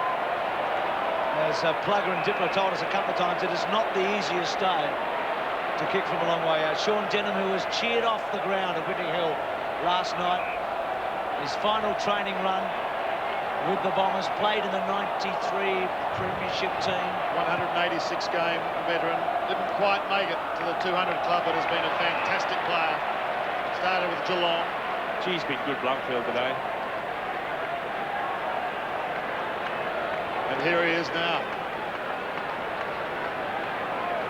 A long way out. But as Bruce said, it's now becoming somewhat of a celebration as far as Essendon is concerned. Hurd's been very good today as well. Interesting to see who Malcolm Blight votes for in the Norm Smith medal, Sandy. Well, I think you're both spot on there. I mean, they've both been very, very good. Almost 4 quarter players, haven't they? See, we're only 10 minutes into the last, but almost. Well, it's been a real emotional roller coaster too with James Hurd, who's had family problems with a young child, very ill. Fortunately, that's turning out okay. This is Wellman, 65 out. Sean Wellman. Well, they're turning each other inside out there in the forward line, Long and co. And eventually it's just taken over the line and behind, conceded by Uze. They're getting so much of the ball now, the Bombers. There's a natural tendency when you get this much ball to try and involve everybody, and just got to be careful not to overuse the ball. Phoebe again then. You can see David Smorgan, head of the Western Bulldogs, enjoying his afternoon at the MCG. Rigoni, still at full-back, sneaks away from Long, kicks towards Jeff White. Barnes smashes it down in front. Carousella and co are lurking dangerously there.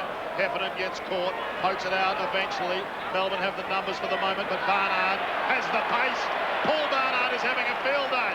Kicks in towards Moorcroft and co. And Gary Moorcroft. Go Gary! And he does for his mum Judy and his dad who's been watching him from above. I know who I'm cheering for at the Olympic Games. Ozzy!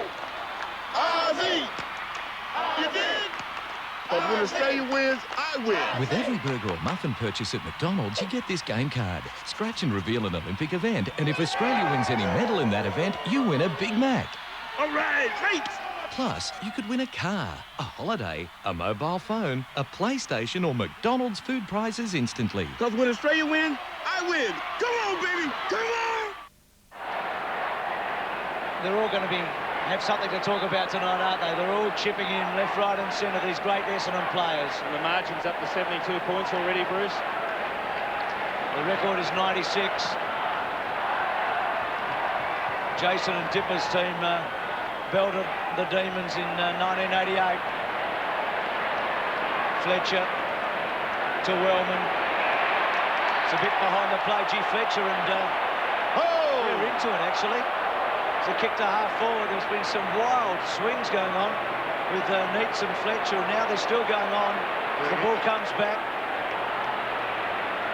into the centre. Rigoni, little short one, running on Johnston. He's inside 50. He's not balanced though. He goes to ground. It's a terrible kick. And Johnson, here's how the Blues started. So, boy, Couple of air swings there that I'm glad were air swings. Couple missing. Is that attempted striking? On about 4 counts, Mel. Gee. So Barnesy at half-back. Kevin Sheedy said you've got to have a couple of cowboys around the club. Well, he did well when he got Barnesy back, didn't he? Wind holding it up by Woden to White. Hardwick and Hard. White looking to give it off. Lee coming from Robertson. Hard. Well, he dived, I think. I really think he took a dive. In the end, though, there was probably no need for Mark Johnson to put the body on body. The ball was already going over the top. Official attendance, by the way, is 96,249. Let's have a look. Well, so 96,249. Michael Lott coming from the ground as Robertson goes for goal, and he's got it, and there's a blue on.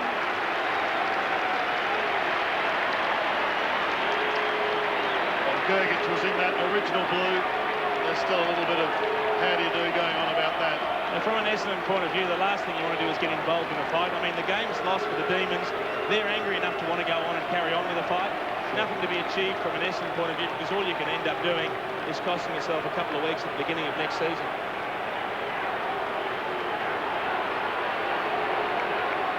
So Robertson now has 2 goals. Michael Long is on the bench. 128 plays 62. Barnes, Hurd, James Hurd again, putting them inside 50. Alessio's come off the bench. Nicholson turns him inside out, but also Peter Walsh was just about twisted in 2 as well. Johnston gives it to Powell. They get it away once again to Uzo. He gets caught, loses to guess who? James Hurd, a floating punt kick in towards Lloyd. What sort of a kick is that one, Malcolm? Well, he's knocked up getting the ball, Hurd. He's that tired, probably. He's just had a wonderful game. He's had 27 possessions and 2 goals, Malcolm. He's taken it inside 50 on 8 occasions.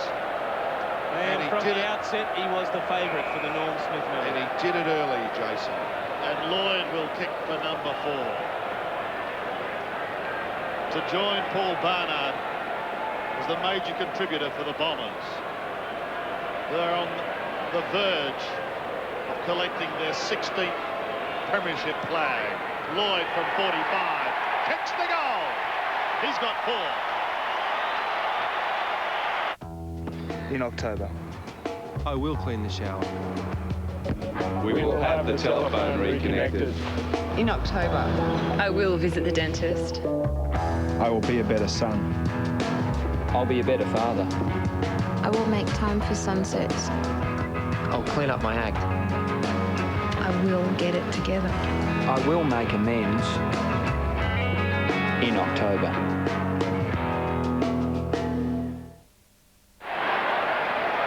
They've reached that moment in the grand final when they know they're home, and they're really celebrating. Hurd celebrating long and hard with Lloyd. Hurd again out of the centre. Barnard in very hard on Collins. Walsh from the back to Woden. Just hasn't had much space today. Kicks to Neitz. Free kick. Just a bit of push maybe from Fletcher, yeah. So Neitz. Inboard to Leoncelli.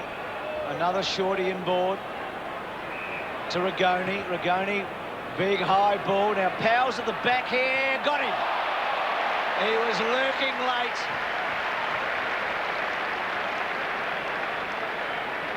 He's drifted forward all year, hasn't he? Very successful. He's been able to get deep. He's kicked over 30 goals for a running midfielder. He's kicked a couple today. And I would suggest Justin Blumfield will get a very warm round of applause as he comes off for a scrum. So Blumfield coming off. Powell from point-blank range kicks his 3rd. All right, let's go. Come on, we're drinking. Stop yourself here. All right, take a taxi. Every time he gets the ball. Here, Baz. Stop yourself here. Can't, mate. Stop yourself here. There's alcohol in your blood? Well, we'll stop you here. Think of every police car as a booze bus. Stay here, right? How those few drinks will cost you a hefty fine and maybe a year or more without your car. Seven's coverage of the Olympic Games beginning shortly, and there are some of the members of our Olympic swimming team with Kieran Perkins in the top left-hand corner. Hoping for gold again. Speaking of gold, there goes James Hird. One stage was never going to play football again. Buick to full forward. Now a procession. Lloyd from point blank. Called to play on. Was called to play on. Collins defends. And they're going to at least cut this one off. I don't know why he was called to play on, but he was. Touched off the boot, I think, Sandy. Leoncelli goes to the outer side and finds White. Lloyd, for the moment, denied goal number 5. Lucas standing by. Dibber to come back on again. Hardwick in front, knows only one way, and that's straight ahead. And he does towards Lloyd once more.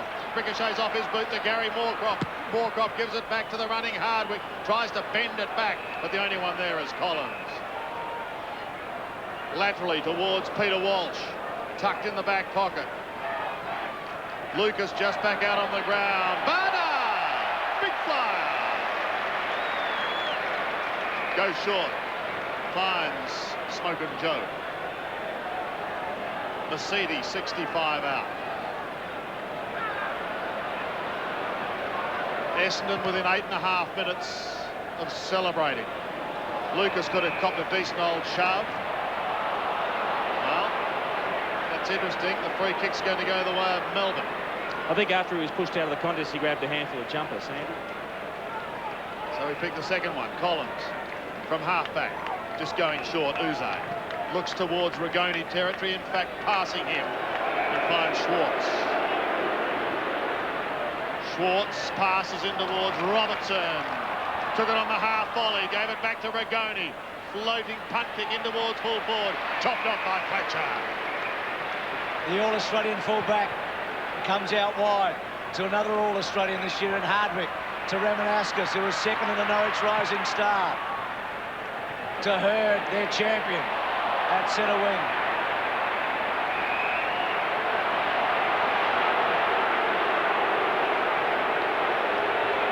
Have a look at those stats for Hird. Is he being held on to? Well, it looks like it. Just a bit tight there, Woden. What a great year he's had, but it's a bitter end for the Demons today. So the Bombers are now 7 minutes away from confirmed greatness, aren't they?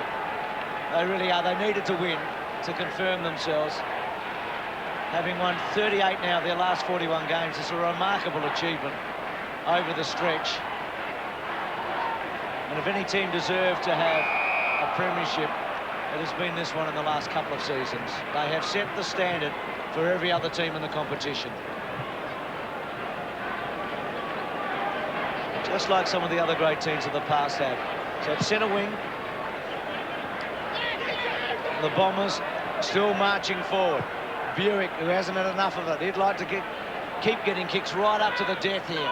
Solomon, when I say not enough of it, he's been on the interchange for so long. It's also a tough one now, Bruce, because they put a couple of players on that haven't played that much. Alessio's back out there, Lucas is out there. Everyone wants to be out there when the final siren goes, but you want to see everyone have a part of the action. It's a very difficult balance. No, you want to be there on the dais when they present the medal. That's all you don't want to miss, Okay, mate. Malcolm. Barnard's kick partly smothered. Moorcroft goes back towards Barnes, and Barnard again won't get there in time. Powell working hard, tried to get it out. McDonald is caught. Leoncelli's there as well. Can't get it away cleanly. Pushed back towards the centre. The race is on now. Uze, a quiet first half. More noticeable in the second. Down towards Schwartz. Swings around. He's got Powell running past in towards the half-forward line. It's a poor kick, although luck's a fortune. His opponent slipped. Powell gets another chance. Got a call from somewhere, I don't know where, and then just put it into no man's land. Down towards Neitz, who eventually gets there. Ramanaskas intercepts him. Ramanaskas will go again to the line. Kept in play somehow by Robertson, but Ramanaskas gets him. Off he goes to Neitz. Neitz wants Farmer. Where is the wizard? He had it. He lost it. And eventually it comes back to Powell. It's a tired Melbourne outfit now, who eventually finds Schwartz. It's a tired Melbourne outfit as Woden goes to the bench. And Farmer will shoot for goal. As Ben Beams comes back out onto the ground. He was a late inclusion into this lineup today at the expense of Cameron Bruce. Woden's year, and what a year it has been, is over. Farmer for number 3. It hasn't been the Wizards' day, but he's got his third. And once again, we talked about him earlier. You know, I mean, 3 goals, not many opportunities. No. So, I mean, he hasn't had any gifted balls at all, really. That's his really only gift that he's got for the day. So he's battled on manfully. He has tried very hard, Malcolm, considering the supply has been very, very dry. Yeah. Well, in a brilliant year, Malcolm. He's and over the stretch, he only averages 2.1 goals in his career, so he's done all right. Yeah. Listen to that applause Barnes for is John up. Barnes. Johnny Barnes, what a great story he is. A 4th grand final and a 1st premiership. Going back to his original club. Buick's kick wide, Nicholson's got it. To Collins. To White. Inboard. Down low, Uze's got to search for it again. Just hasn't been his day. He's worked a lot harder in the second half.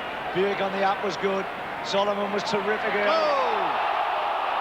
Well, Wallace got a little kick away, but it took him a long time to get the ball under his boot. Still with Wallace. Back to Heffernan. Carosella traps it at centre wing. Little handball. Solomon still running. What a good player he is. To half forward. Lucas would love a goal, wouldn't he? He's kicked to 4 behinds. To Solomon. Kicking board's a beauty. To Moorcroft. Long is running on.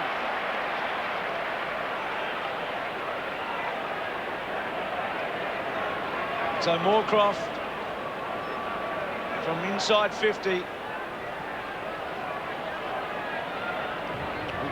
Saw his mum Judy at the start of the match talking about Gary and how big this day was for him. As he brought it back, not quite. It's a behind. And there is the great one. King Richard Dick Reynolds, who has meant so much to this club. He won his 3 Brownlows in the 1930s. Equalled by King Kevin now, Bruce. Yep. Kevin Sheedy will equal his record today as a coach at the Essendon Footy Club with a 4th premiership. Rigoni brings it back. White and Nicholson are both there, so too is Alessio. Off to Carosella, spears it in towards Hurd. Tried to take what appeared to be almost a slips catch and was unsuccessful on that occasion. Melbourne defend towards Schwartz. He gets a cruel bounce. Cleverly done by Wallace. Just tidies up with Hardwick. Wallace will go again. He's run over the interchange. We just saw James Hurd there. We know the Alan Hurd stand at Windy Hill. That will certainly be rocking tonight. It might just for the night be renamed the James Hurd stand. And Dean Wallace, of course, with that little dash last year where they didn't quite make the grand final. He'll be really enjoying this now. He's waited a long time for it, hasn't he? He has waited. And as Kevin Sheedy said many times, he thought he did the right thing, and I must admit, so did I. I mean, you go for it. Alessio towards Lucas. Good grab. Scotty Lucas, like Heffernan from the Western District. Lucas from Camperdown. Now Hurd again is a target. Couldn't take it. Solomon and Long lurking at the back. Long's hand pass goes astray. And Melbourne through.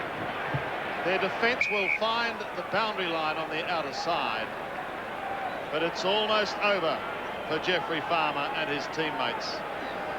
It will still go down as a wonderful year. When you think of this side last year, they recorded just 6 wins. They finished 14th on the ladder. They lost their last 9 games of the season last year in a row. And we're looking a pretty ordinary conveyance when you talked about 2000. But they've turned it all around as Joe Mercedes has it on the outer side. Too far out. Mercedes will look for something on offer. Will it come from Hurd? Will it come from Lloyd? He's 60 metres out. He went the big barrel. He wants the talk. Oh! Well, there was the big fly, but it wasn't from the red and black. It was from Jeffrey White. What a spectacular mark late in this match. So White in short. Ingerson's handball. Releases Collins. Bit up and under, but he wants Walsh. Carosella. Walsh has taken the mark. Leoncelli runs on. Rather, McDonald. And then McDonald's kick to full forward. Robertson! Almost. He's done a couple of specky things. Neats hooks it back and misses. He's had a few shots. He's had 5 shots for goal, Neats. Probably 6-1 when he didn't score, and he's kicked 2-3. Well, it's 10 goals neat now. It's probably a true reflection of the season, to be honest. Johnson off. McCurry coming on to savour the last few moments. And he might get a kick here too. Wellman, he'll spot him up now. No, he goes into Wallace.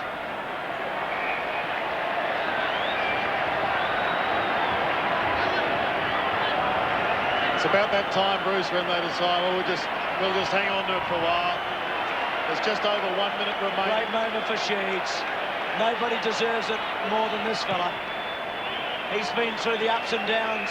20 seasons at the one club. Lucas's kick. Solomon, part of the future of the club. Here comes Kevin. Well done, Sheeds. Kicks to half forward. And the mark taken by Ingerson. It's one of the great walks in footy, that, Bruce. Yeah, well, we've seen you do it. And, of course, the legendary one from Lee Matthews back in 1990 when he broke Collingwood's drought. Good mark taken by Hardwick to Buick. Buick wide to McCurry. Is there one last goal out of this super team? Lloyd, play on call. We are almost there. You could argue forever who is the best team of all time, but as Jason said earlier, this is the best season we've ever seen. Kevin Sheedy joins Dick Reynolds as the most successful club in over 100 years at this famous club. And they have won their 16th premiership. And is there a better story than James Hird? Well, maybe Barnesy and Wallace get close.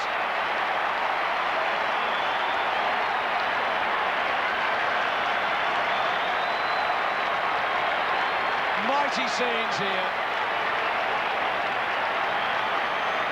They did it tough last year in September.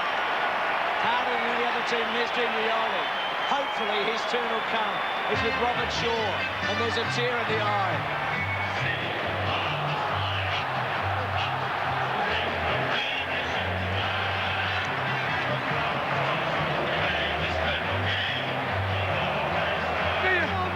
Let's go down to you, Dipper. Bruce, a couple of good mates here, Dean Wallace.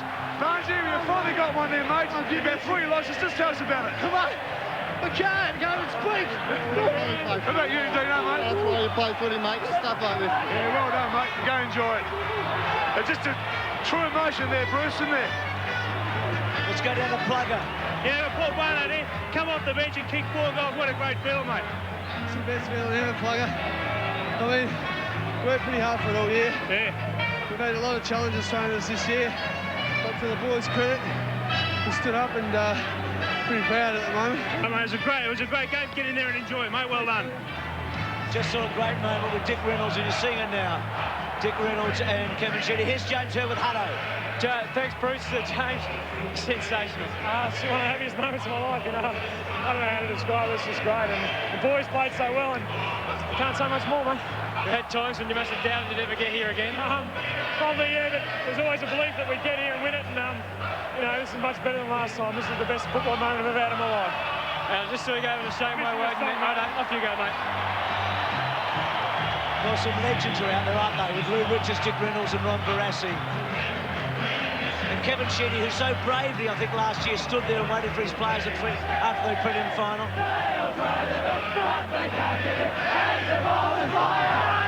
Haven't sung it for a while, have they? Well, they made a pact, didn't they? It may not be sung during the finals until they finish their journey. And they may sing it more than once today. For Neil Danaher, he's real friendship there. Just a consoling word. The master and the apprentice. Well, Sheedy's first game as a coach in a grand final wasn't so good in 1983 either, when Hawthorn belted the Bombers. So you've got to live and learn a bit, don't you? Oh, do you ever? The tests, it tests and it tests again. And it does, particularly, Malcolm, now that they sit out there and they stay and they wait for the presentation. They don't just leave the field straight away.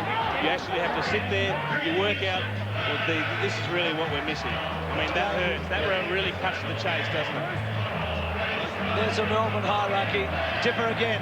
Yeah, Bruce, we've got Mark Mercuri, and Mark, what a magnificent season for you. Very emotional one as well, but you finally got this flag. Yeah, no, it's been excellent. Everyone's been going in the one direction, and commiserations to Melbourne. But, yeah, I mean, we were that focused this year that it's just a great thrill. And a great wrap there for Barnesy. Like, he's had 3 losses, come back to the club. It's just, it's overjoyed there. Yeah, no, he's in tears, Barnesy, so I'm sure we'll have a few drinks tonight. Good on you, Mark. Well done, mate. Dipper said for Mark Mercuri, who lost his brother so tragically earlier this year. When you look through every player and every team, Bruce, every premiership team, there's nearly a story with everyone in the team. You know, Sheedy will relive all that tonight with his players, as the club will. Jason, it's just one of the great nights in footy, isn't it? Oh, it is. When you're on there winning into one of these. Just because you've got everyone there that actually contributed to what happened throughout the year, it's something that you share amongst your close mates, your teammates and the officials around the club. Plugger's got Michael Long. Plugger. Yeah, I got Michael Long here, Bruce. Well, Longy, how's it feel, mate? Oh, no, I think it's been a great effort all year, but this is the one we're really after, and we really worked hard for it today. Yeah, certainly after last year, certainly a great result this year, and I'm sure you'll enjoy it. Yeah, certainly will. I mean, missing out last year, and we really made up for it this year. And I'd like to say to all the Bomber supporter and my family watching in Darwin, I love this. Good on you, Longy. Have a great one, mate. Thanks, Plugger. Michael Long there with his second premiership. Mark Harvey, who was such a stalwart in the 80s there with Kevin Sheedy, and has done such a great job. We'll come back to the MCG with the presentations after this, but in the end, it was the Bombers over the Demons by 10 goals.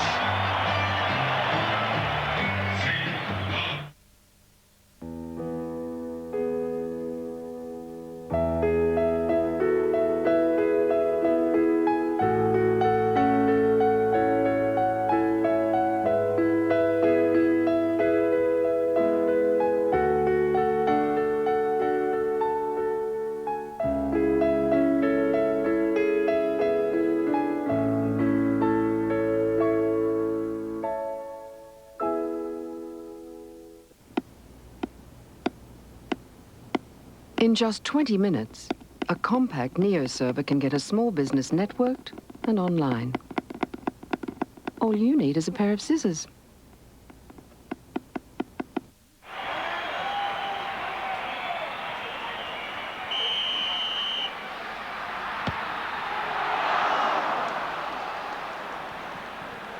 MTech E300, world's first 5-hour tape. Uncle Toby's invites you to take part in the Olympic Games, and you could share in a prize pool worth over $2 million. Get a scratch card, reveal a medal and a prize, and if they win, you win. Gold wins a Samsung appliance set and could win lunch with Sam Riley or a Samsung Olympic Games phone. Silver wins a day with our Olympic athletes in Val Morgan or a Val Morgan Hoyt Star Movie Pass. Bronze wins 2 weekly Olympic souvenir packages or a sports kit. Look in selected Uncle Toby's products now. What sort of person are you in the morning? One that's easily irritated? Well now, new Nivea for Men aftershave balm soothes and moisturises your skin after every shave.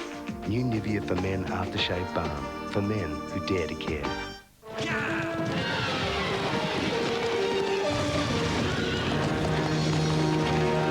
We may bid the mob good day.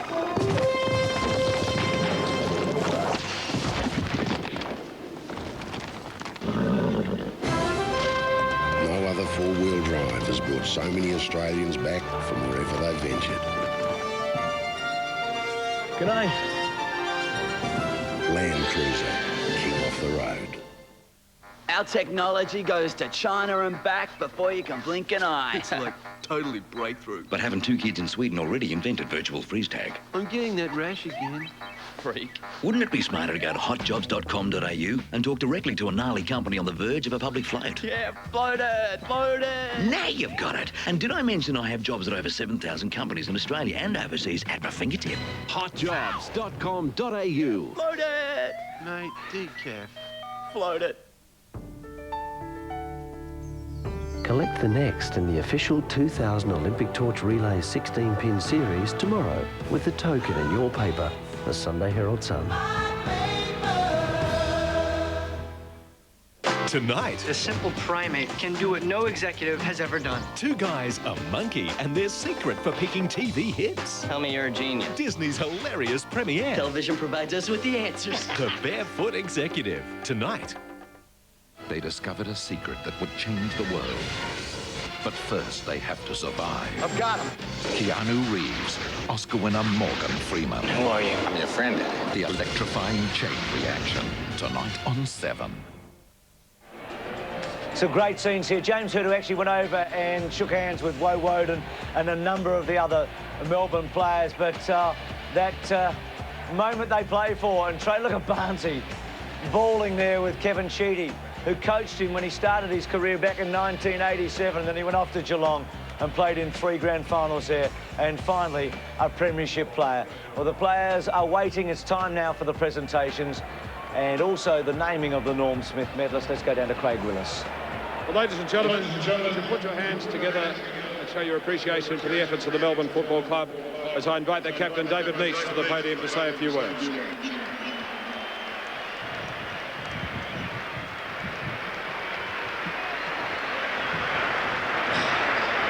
Well, firstly, to the Essendon Football Club, just want to congratulate them on a fantastic season and a fantastic game today. Also to the AFL and their major sponsor Coca-Cola for their support. The Melbourne Football Club, who have been fantastic this year, and our sponsors LG, Tilly's and Vila, for their support. They've been great this year. To our players, our coaching staff and all of our support staff, it's been a big year, and look, all their efforts have been fantastic, and it's a bitter pill to swallow today, but hopefully we can get back here and give it another crack sometime in the near future. And to our fans, it's a bit disappointing today, obviously, but stick with us, and hopefully we can have some more good times in the future. Thank you very much. Commiserations to the Melbourne Football Club. Well, ladies and gentlemen, just before we make our grand final presentations, it's appropriate that today we make the presentation of the Coleman Medal, awarded to the player, of course, who kicked the most goals during the home and away season. To present the medal, please welcome back to the MCG a man who won the Coleman Medal on 4 occasions. I'm going to ask the greatest goal kicker in the game, Tony Lockett, to present the Coleman Medal to Matthew Lloyd of Essendon.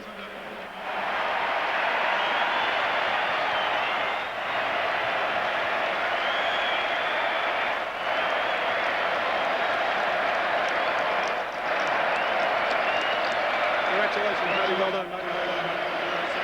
Just say a quick word. Can I just say first to Melbourne, thanks for a great game. But to the Essendon boys, we've worked so hard for this. I reckon it's been 2 years of hard work and we've finally got here. But most of all, to all the supporters, you've been fantastic. Been here all year, and I love you for it. And to my parents, Brad, Simon, Coley, Lisa and Mary, I owe it to you. Thanks a lot. Matthew Lloyd.